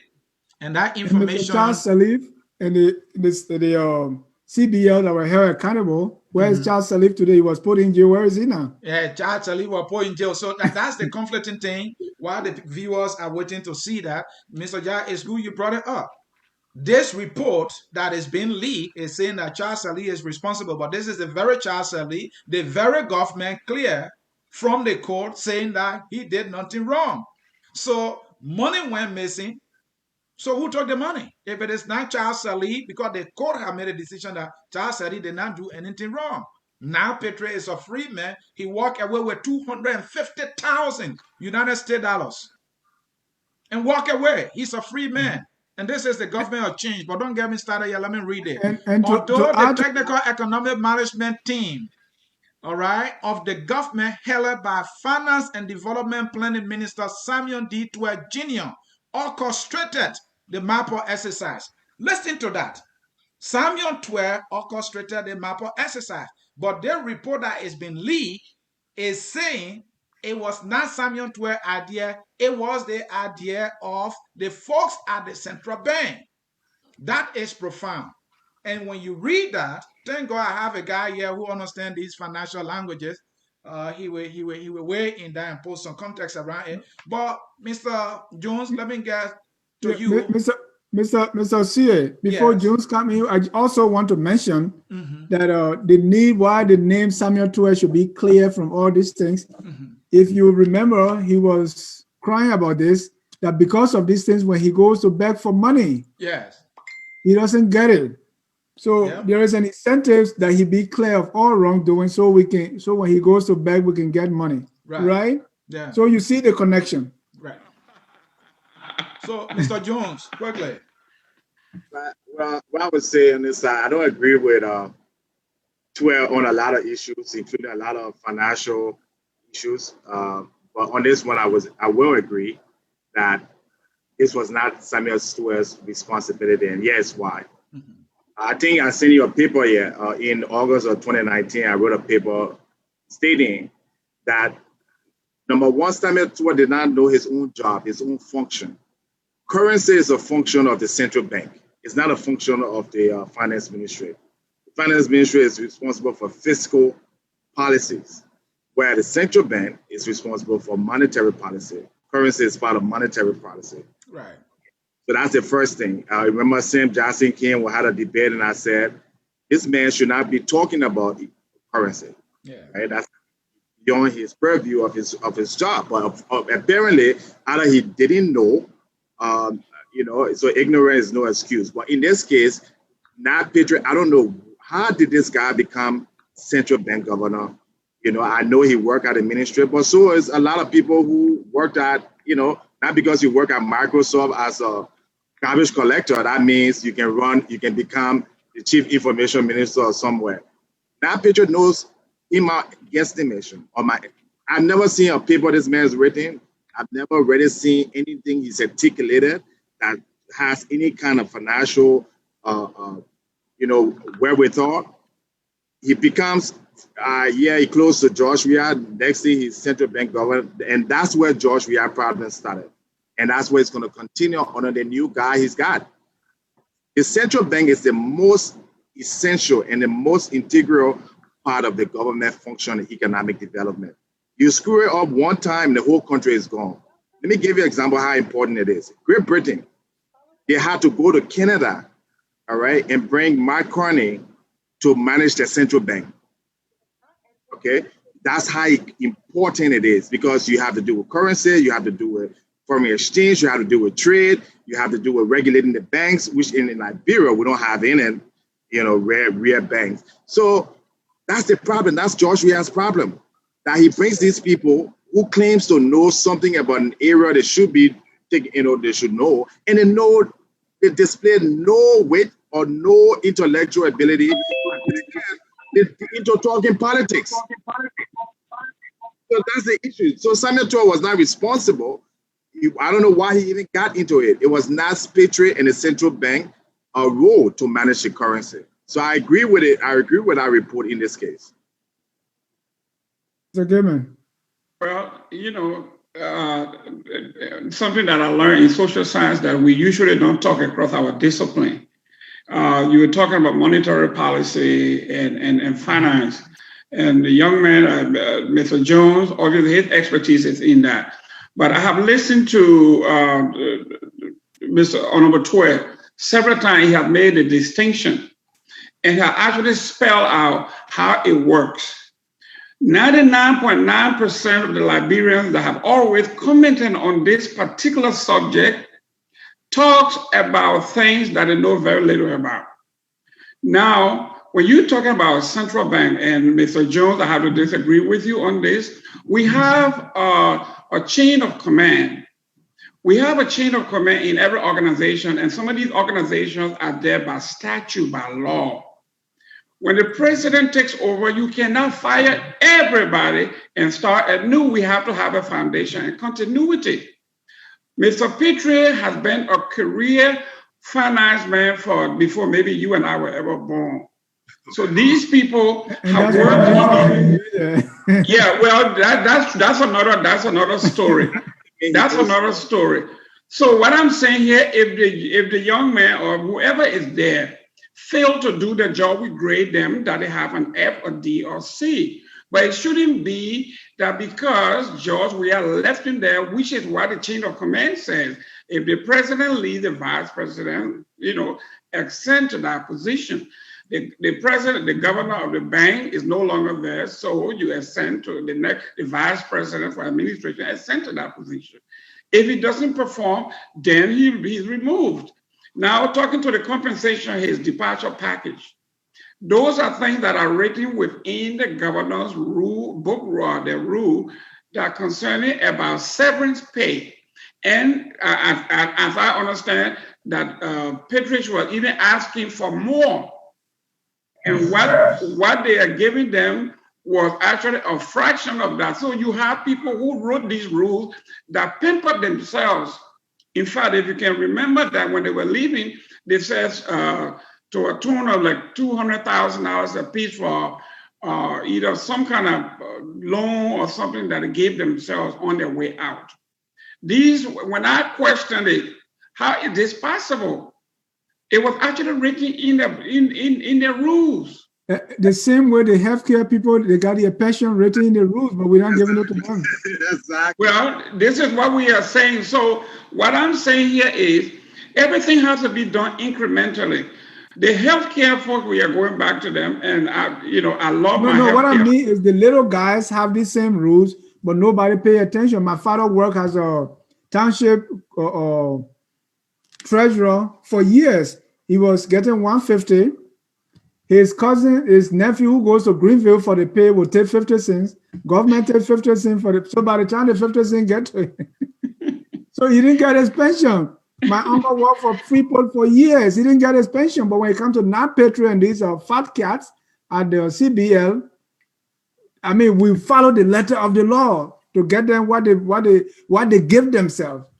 That can be very, very, very painful for some of us who parents and uncles were denied their basic pay, and they died not being compensated by government. And Ambassador David Boachia is in his 90s now in Lowell, Massachusetts. He worked as an ambassador of Nigeria. He's still crying for his pay. He's not getting it. Thousands of people are not getting what they deserve. But when it comes to not patriot, they say, well, it's in the law. We got to do it. I remember this Philip Banks. They say, well, the land that government took from me worth $1 million. You're giving me $1 million. Then Ellen will say, oh, yeah, it's true because it's in the law. But when it comes to the little guy, the law doesn't apply. And Dennis, what you just said reminded me about my uncle Sabato Wia, who was assigned in Nigeria. I think at the time he was press attaché to the Liberian embassy in Nigeria, where he stayed for 5 years. And he came down because the Liberian government had owed him about 3 years of pay. And he came. My uncle had to fight for 1 whole year in Monrovia. He couldn't get his pay. I remember going to him and he was crying. He said, my little nephew, the money I have is enough. Only if the government can pay my money, I'll take care of you. I was like, that is my hope. The government is going to give the money, and he never got a dime until I stopped going there. So this is not patriot. The man who has the biggest salary to survive. Yep. And immediately our government found that $250,000. It's similar to Mobutu Fair said our government found that $150,000 for them to take him out of the country. I was listening to Ashwa Gary show. There is a Liberian citizen that has the tumor very huge. I think Kimmy Weeks interviewed him, and the video is all around. The Liberian government interviewed this child about a tumor. Then I think the cost is about $25,000 for them to take him to the Ivory Coast. People in the government know about it. They have not made the decision to pay that money to save that poor citizen life. But if that were government official, as it happened in the case of Joel Howard Taylor, she was flown out of the country. Mobutu was flown out of the country. And this is the behavior of our leaders over and over, Dennis. Mr. C, government has responsibilities. He's going to justify that. No, we have, every position comes with benefits and caveats. Okay? You Mobutu, cannot tell. That $150,000 Mobutu benefit? For the position he's in, yes. It's a situation you said. Yes. So this child has an emergency. Yes. The position he's in requires that he gets that attention. And you think that is fair? No, it's not. But this is what we call. This is what we call in the social science. We call inequality and social stratification. We are stratified. Okay, we are not running a socialist or a communist country here. We are talking about folks that work, that earn their living, that earn their education, and have earned the status, and with those status come benefits. And those Wow. benefits were written by themselves. Ladies and gentlemen, if you are just joining us, this is focused on Liberia. We are discussing trending political issues right there in our country, Liberia. If you want to be a part of the discussion, the number is posted 605-313-6004. The code is 791403. So please call and disagree with us, agree with us, state what is on your mind, ask questions, make comments, and we'll be glad to let you in. The number is on the screen. Please call and let's get this discussion moving. And Alex. gentlemen, while we wait for the callers, since we are still on the leak report on the $25 million, and the $25 million report from the LACC, I mean, I expected this. I mean, you have a Wambodiki who is in the cahoots with the president, and there's in no way the guy will bring a report that will incriminate or indict Samuel Twe in any shape or form. But then we go in with the report from the PRT. Let me read something again. The Crow report. Minister Samuel Twe is on the screen. Minister Twe told the PIT that the technical economic management team chaired by him did not use the conventional option method through the commercial banks. Listen to that. It was Samuel Twe saying that we, the technical management team that I chair, we did not use the conventional means. And our friends in the CDC will come and tell us, oh, Samuel Twe had nothing to do with money. But this is Samuel Twe being quoted by Crow that we did not use conventional means. When Samuel Twe said we, I don't think he was talking about central bank because he does not work there the last time I checked. He was talking about the economic management team and that he having to chair. And he said we did not use the conventional means. I don't want to bore you guys about the Nickelton and West Point and money exchange. Okay, but this is a man who is a free man. Okay, Mr. C. Mr. Gilman, before you come in, this is my take, Mr. C. Mm-hmm. My take is, what difference does it make? The president appointed whether it's finance minister responsible or CBL responsible or the agriculture bank responsible. What difference does it make? The government is not going to get back that money anyway. Okay, the president appoints the governor of CBL. They work at his will and pleasure. The same with Samuel Twe, right? Mm-hmm. So whoever the report wants to put the blame on doesn't make any difference to me. The money is gone. It's never going to be accounted for. And nobody is ever going to be punished about this money. So if you tell me that it's the central bank that is responsible and the people at central bank are set free, what's the point? What's the point here? Mr. Gilman, you can go ahead. Okay, now let's separate the facts from the fiction here. And I like when CA and you say these things. And my brother here, Mr. Jones, is a numbers person. I know he will back me up on this. When you say money, are we not normal? No. You said numbers. Oh, you said numbers. Sorry, Mr. John. Yeah, the numbers. Oh, numbers. The numbers. Sorry. Okay, so what we are saying here is, you see, you didn't tell me how much money that we are talking about here. You didn't say $10 million got lost, $20 million got lost, and all that. And you didn't say that. So obviously, you are not insinuating that $25 million got lost. Is that what you're saying? No. Okay, good. Good. Okay. So which one of it that got lost? Which one of it? Which one? How much that got lost? To the report was linked to some foreign exchange bureaus. No, how much are we talking about? Just give me a figure. I don't know the exact amount. So then we are not talking numbers here. You said 17, but what's the important? What difference does this make? What do you mean? Right. It makes money got lost. And no, there's no money, not a dime got lost. Okay, what got missing, Mr. Gilman? And you need to understand. Let's open the phone lines. The team that carried on the map or exercise gave the Forest Bureau. Right. At some point, they said, for example, they gave this Forest Bureau 5,000. But according to the investigators, when they went to ask the people, it was not actually 5,000 they gave to people. It was like 50,000. That is an example. So the excess amount was taken by those individuals who said that they have given that total amount to that group. And the total, according to the report, was around 250,000 or more. So there were money they said they gave to certain people. The amount they caught was less than what they actually gave to the people. Okay, so we agreed 25 million didn't get lost. We agreed that you are saying 250,000 that got lost. I told you it is not. I'm not exact on the total amount. Okay, so we're not exact. Then we don't. I can't discuss that because we are not exact. That means we are guessing. We don't have to be exact. In numbers, people estimate because. Okay, well, can we open the phone lines? Yes, go ahead. Yeah, let's open the phone lines. No, I personally think it doesn't make any difference. Nobody's going to be caught. Nobody's going to be persecuted. It's going to be business as usual. Our first caller here is Stephen Adam. Am I getting the name correct? Your name and where you calling from? This is Steve Adams from Marietta, Georgia. Good evening. Steve from Marietta, right near Kennesaw University. Go ahead. Your comments or questions? Yes, definitely.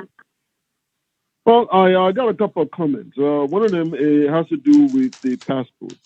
Because it seems like a lot of people in and about on the various social media platforms do not understand the gravity of this passport situation. Having traveled very, very extensively, I think I can speak to some of the ills of having your passport being considered illegitimate, or a passport that is prone to be placed in the hands of criminals without any control. That is going to impact us, the ordinary Liberian citizen, very significantly. Because if your diplomatic passport will be so compromised, then obviously your ordinary passport can even be more compromised. And just to add a caveat to that, it seems like there was a major racket in the passport foreign ministry or Ministry of State that has netted the culprits in excess of $40 to $100 and something million, if those prices that have been purported are correct. I just want to make a comment on that and say, again, emphasize that this should be a grave concern to all Liberians, including all your panelists and you, because when you travel, you're going to be looked at more thoroughly than other people. Secondly, I want to make a quick comment. I know you didn't want to dwell on that, but I had to make this comment because I myself, having gone to school in Liberia and having come to school in the West and had several advanced degrees, will tell you that pronouncing free education is different from creating the environment in which your student can learn. You can pronounce all the free education you want, but if you don't have lab, you don't have proper books and things of that nature, teacher are not paid correctly, then you're only going to, in fact, you only going to create additional problems with regards to not providing quality education for the people and allowing them to participate and be able to produce in accordance to the degrees that you're handing out. So the whole situation in Liberia is a joke. My contention here is we in Liberia should begin to focus on the kids from the kindergarten to at least the 8th grade. If we have soundly educated people from the kindergarten to the 8th grade, we would then begin to have a functional literate society. If those then 8th graders can build on those foundations, go to high school and then college, we'll have a society that can be productive and contribute meaningfully to on par with the world. That's my comment, and thank you very much. Your program is very good, sir. Thank you. Bye. Thank you, Steve.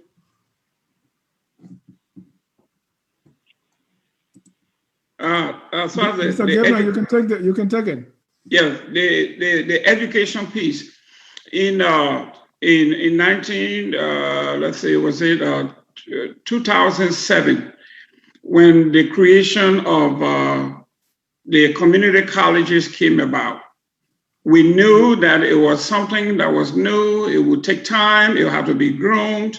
I have a friend in Atlanta, Georgia, by the name of Abraham Williams. He used to be the editor-in-chief of the Perspective newspaper. And I happened to put him on our committee because he used to be a teacher from KRTTI in Liberia. And I included him on that committee. And he suggested then that Liberia needed to put more emphasis on feeder program. We're talking about K through 12. He emphasized that we put a lot of our money in that. But obviously, that was a 20-25 year plan. And everything he said, we have taken into consideration that for us to groom a new society, we have to begin from pre-K, not just first, second, but pre-K. In this country, when I visit the local schools, you find little children in pre-K learning how to stand in line, how to wash their hands, how to pledge, say the Pledge of Allegiance, how to wait their turn. These are things that we don't learn when we go to the cinema. What you see at the cinema, people rushing and fighting, is the end product. So those of you who are into education, those of us who are into education, our best chance to transform Liberia is through new curricula, developed curricula pre-K through 12.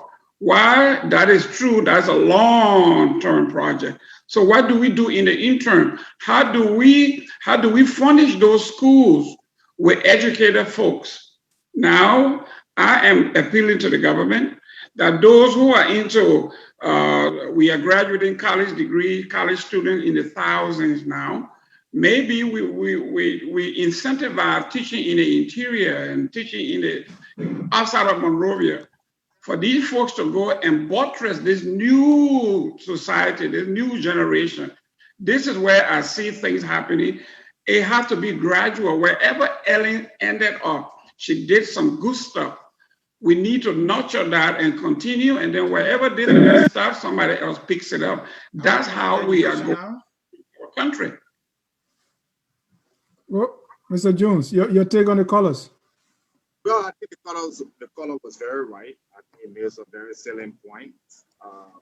But Mr. Gilman, again, I got to come back to you. I'm sorry I'm beating you up today, but maybe you need to get your Minister of Information, your presidential advisors, and the people who are making thousands of dollars to come defend the government, not you, because that's what they pay for.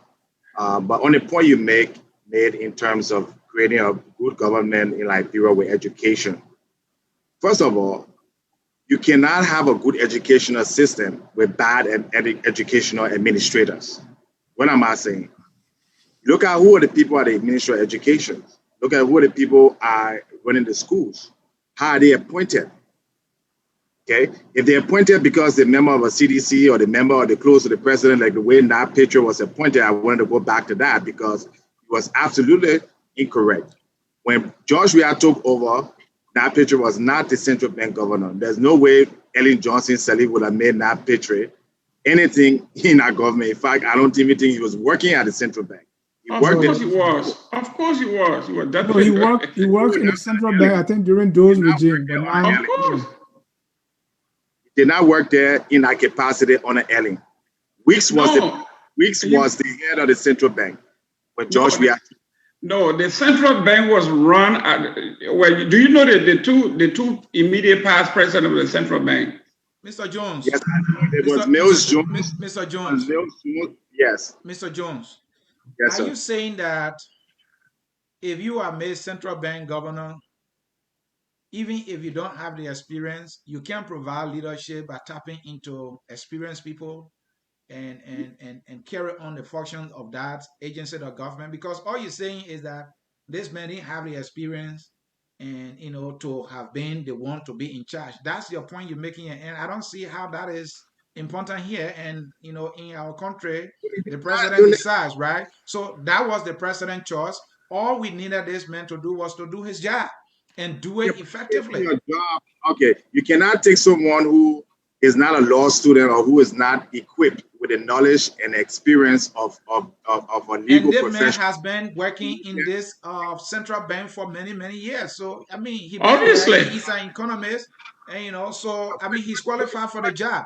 I think we should be focused on whether he was able to deliver. That's why we should focus on. That's the reason why Liberia is where it is, where he goes on international radio newspapers and he says money is missing for the bank. And then the government comes and says, oh, no money is missing to the bank. The money is involved. That's the kind of person that you're dealing with. That's the reason I'm saying, let's go back to the education. You cannot put somebody in a position with the hope that they will find somebody or they will get advice from good people. It doesn't work that way. Before you can hire good people, you must know what it is to be good. So Liberia has that tendency where they want to make somebody senator, then they say, oh, the person will bring an advisor. Or they want to make somebody minister, then they say, well, just get other people. It does not work that way. No corporation, no good institution would do that. Only in a backward society you do that. If the person is that good to advise the central bank governor, then why isn't the person the central bank governor? Are you questioning the credential of Honorable Soni at the Ministry of Education? What I'm questioning is the policy. I'm questioning the state of the Liberian education. Gentlemen, we have a caller, and let me take that caller. And Mr. Gidman, to your question you were asking me, and I was looking for that number. That number is 150,000 United States dollars, and according to the Crow report, that amount vanished in thin air. That's how it is stated in that report. All right, okay. So I will read it for you. It's a Samuel D12 orchestrated a map or exercise. That's the map or exercise that saw where over 150,000 United States dollars vanished in thin air, according to the report. So let me bring in this caller quickly. Gloria, welcome to Focus on Liberia. Quickly to the issue. Yeah, thank you, Brother. Yeah, I just got one point to make. It's in the interest of the health worker. Okay, go ahead. Yeah. And thank you guys for the job you do too. To Brother Gemma out there. Brother Gemma, we gotta be fair because tomorrow society is going to judge us for our little comments we made, especially in favor of things that is hurting people.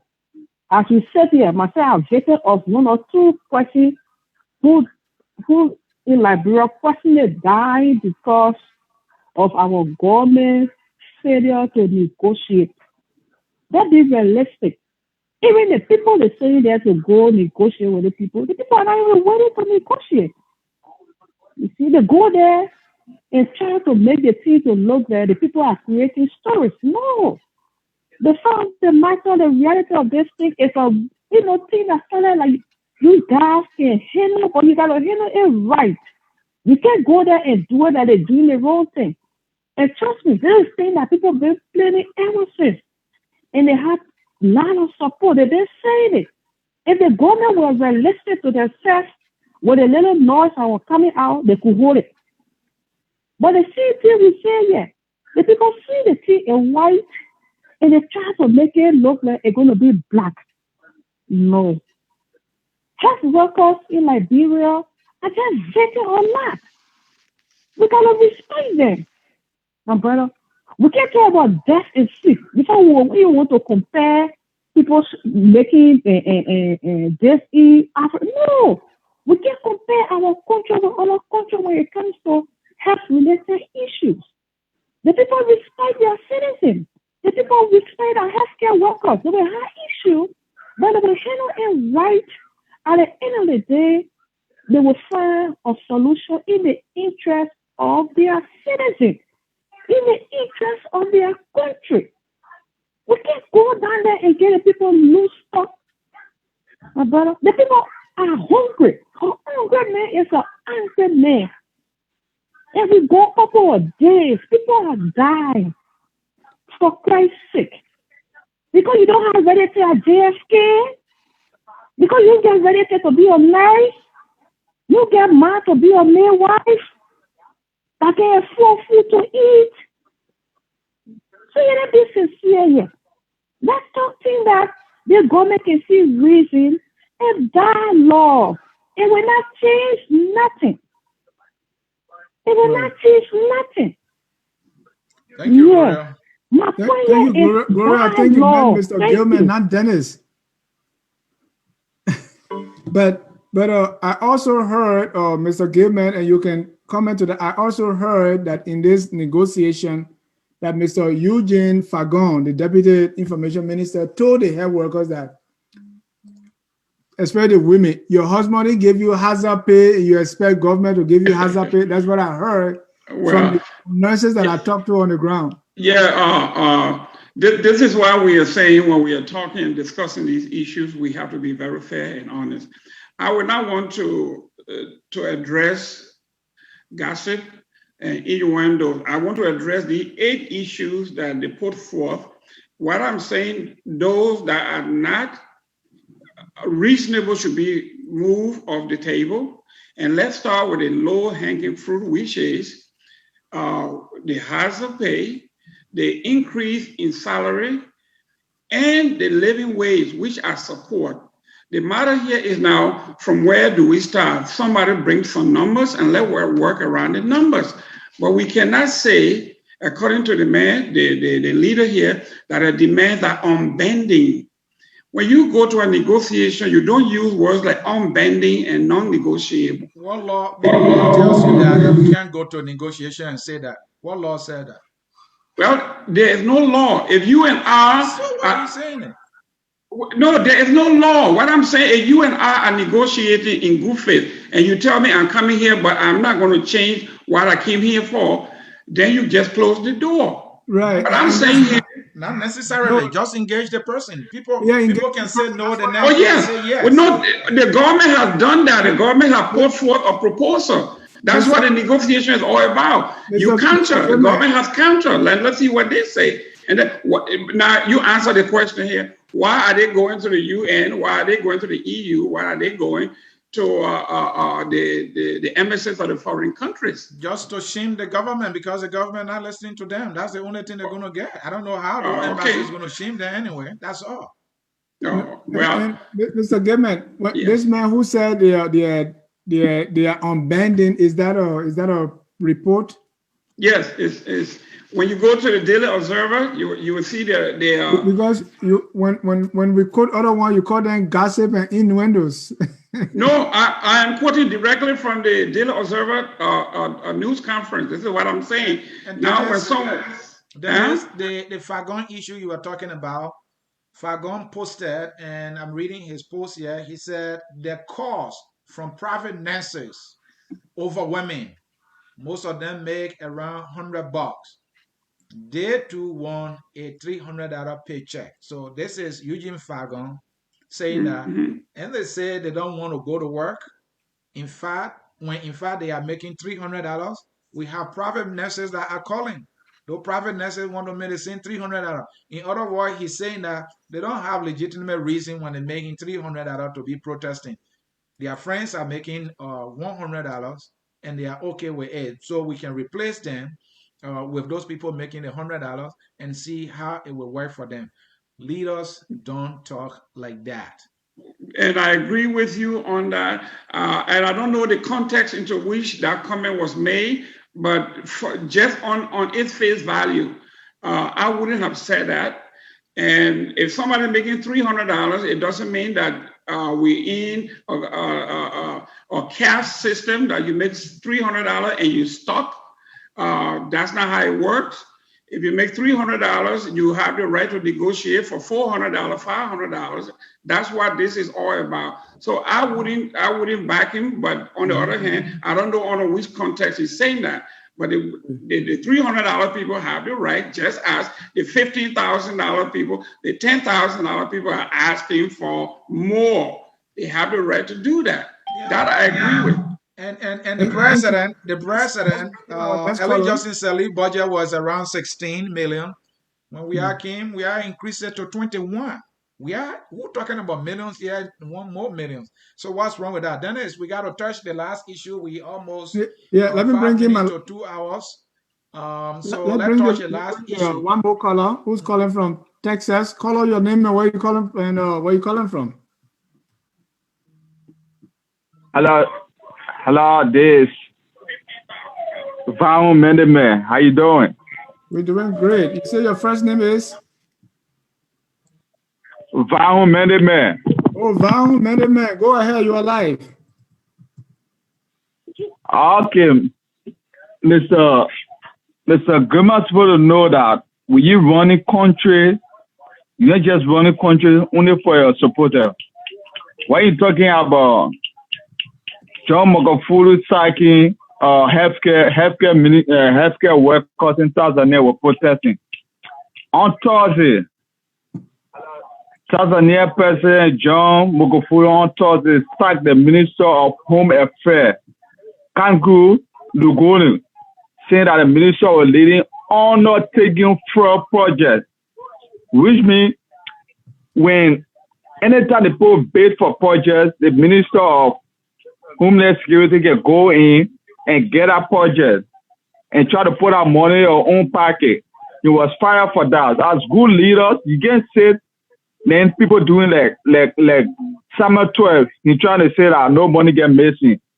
I know that you're following summer 12 statement all over part of Liberia doing ATM machine Thomas Fowler, telling the people that no money get missing, this and that, so people must listen to that one. December 8th, 2020 senatorial election is a referendum on CDC and President Weah.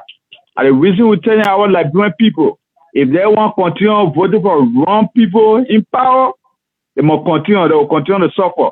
But December 8th will be referendum for all the corrupt government officials to leave from power. And 2023 it will be worse more than 2020, because we here to preach that if the president can take no action, things going on wrong. We never see the president addressing the issue. Yeah, we just keep the president sitting quiet. The only time the president will come over here if Eddie Jones said, okay, I left money in the vault. And you see, the record we say was Lakers, the chairman, mobile money coming over here to debunk the president. To say, oh yeah, Eddie Jones said he did this. It's not for that. Like when people went on the street, vote for change. So the change, we're going to get a change in counter reaction. So if the people stand on the street to vote for change, we have to feel that change. So if President we are able to lead a country, you can get out, other people can take power. Thank you, Vaughn Mendeman. Vaughn the man there making his contribution. Mr. Ja, we have to close. Gentlemen, time is fast spent. We almost hit the 2-hour mark, so we can't go any further.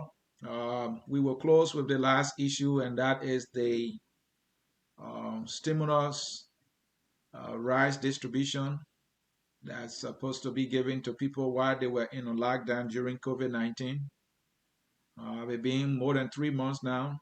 They are even in Monrovia, houses that were marked for rice distribution, they have now received a single grain of rice. The government continues to say because of barrels, they can't get to the other counties. But Monrovia is right there. Monserrato, where you are, you can't even get to 50% of the houses that you mark.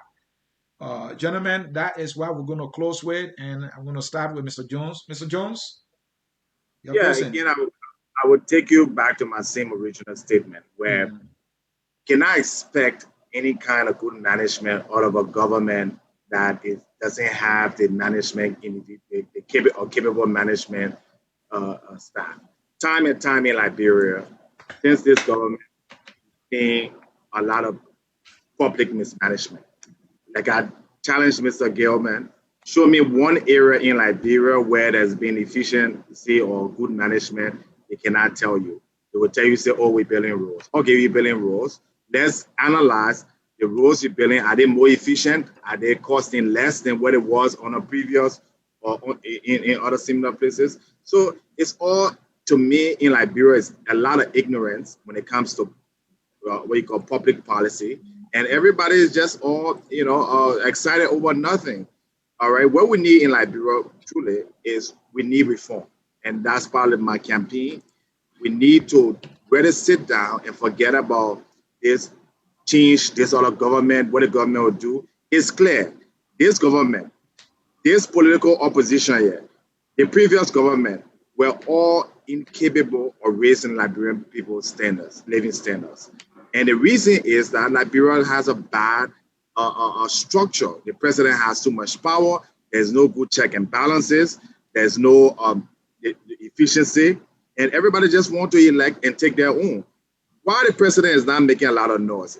When you're making $20 million from the government in terms of your allocation, do you think you're going to listen to what Alex Jones is saying or what Dennis Jai is saying when you can take almost half of that money? In the case of the vice president, $2.2 million allocated to her budget every year. She's supposed to be head of the group of 77, the handicapped people. Of that $2.2 million, only about $328,000 is allocated on the budget for those people.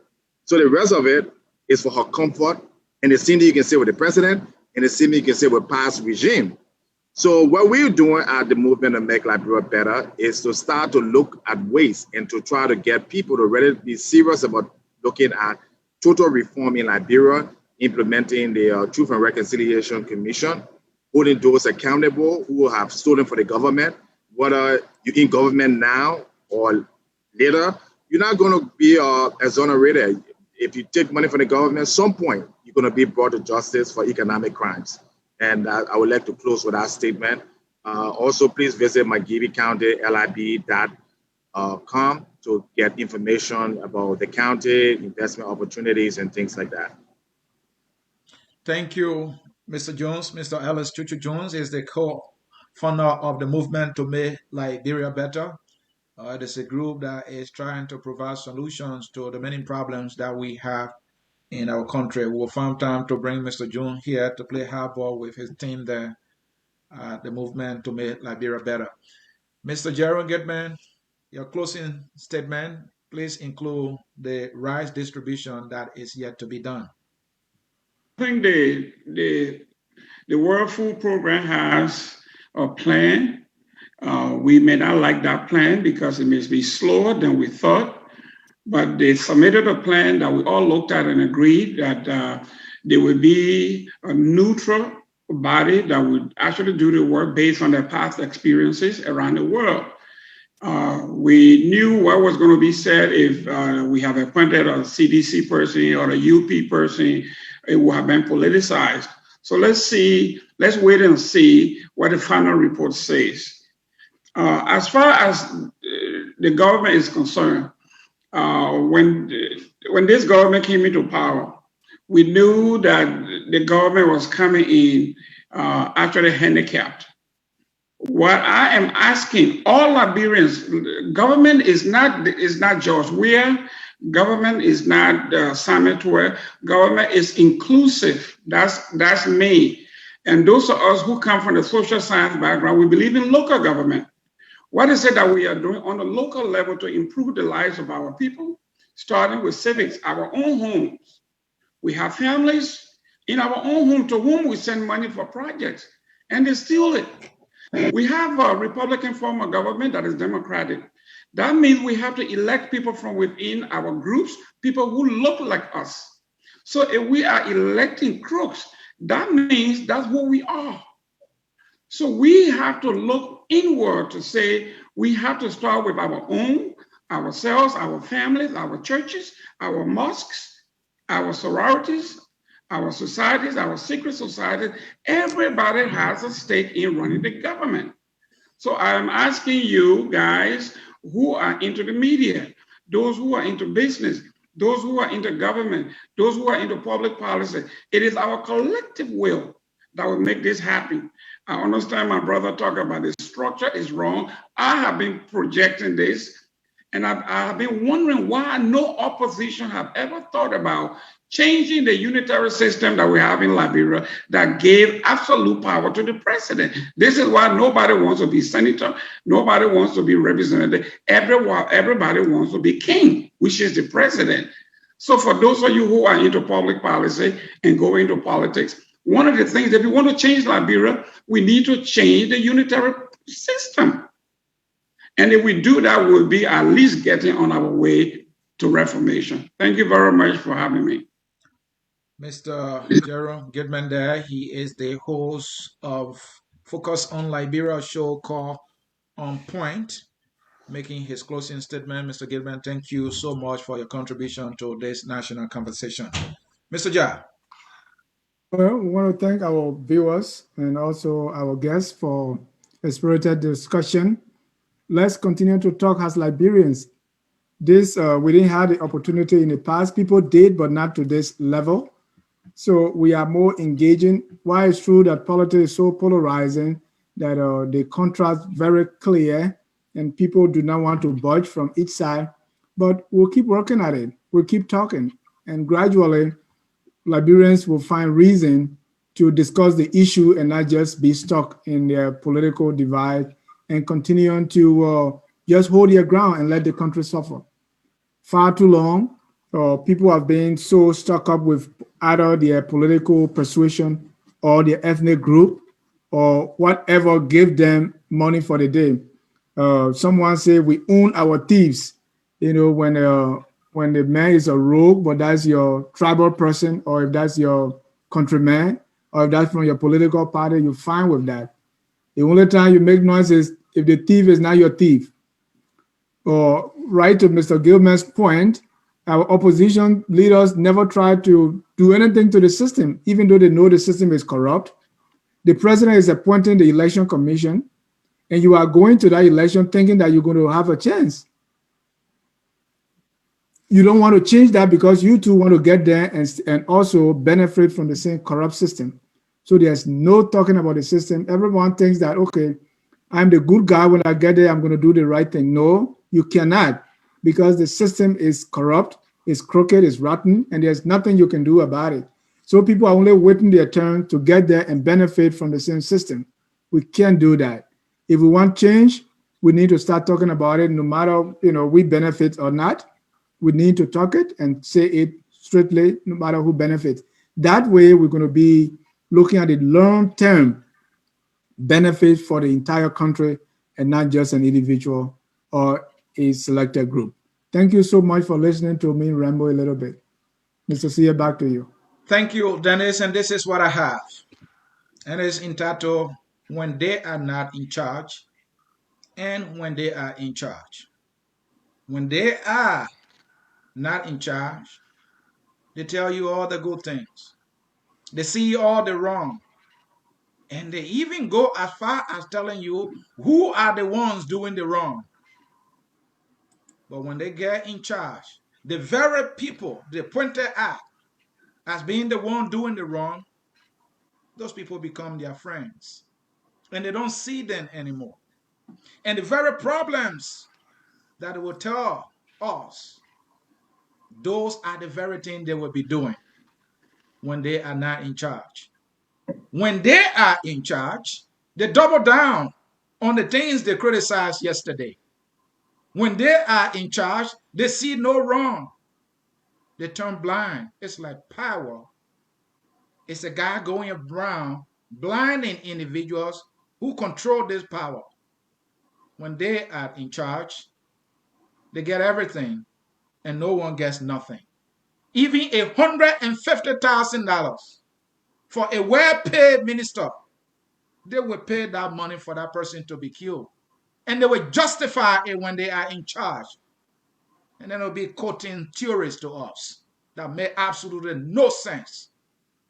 When they are in charge, that's what they do. They increase their money and they don't care about the people when they are in charge. Well, folks, we have to leave it there. My name is Anthony Sia, the host of the Hour of Politics. I have a song for you, Mr. Jones. Thank you. Mr. Gilman and Mr. Ja. And that song say, no matter who we are one. We are all Liberians. Thank you and bye-bye, gentlemen. Thank you. Mr. Jones, I look forward to talking to you. Yeah, I'm going to be connecting with you.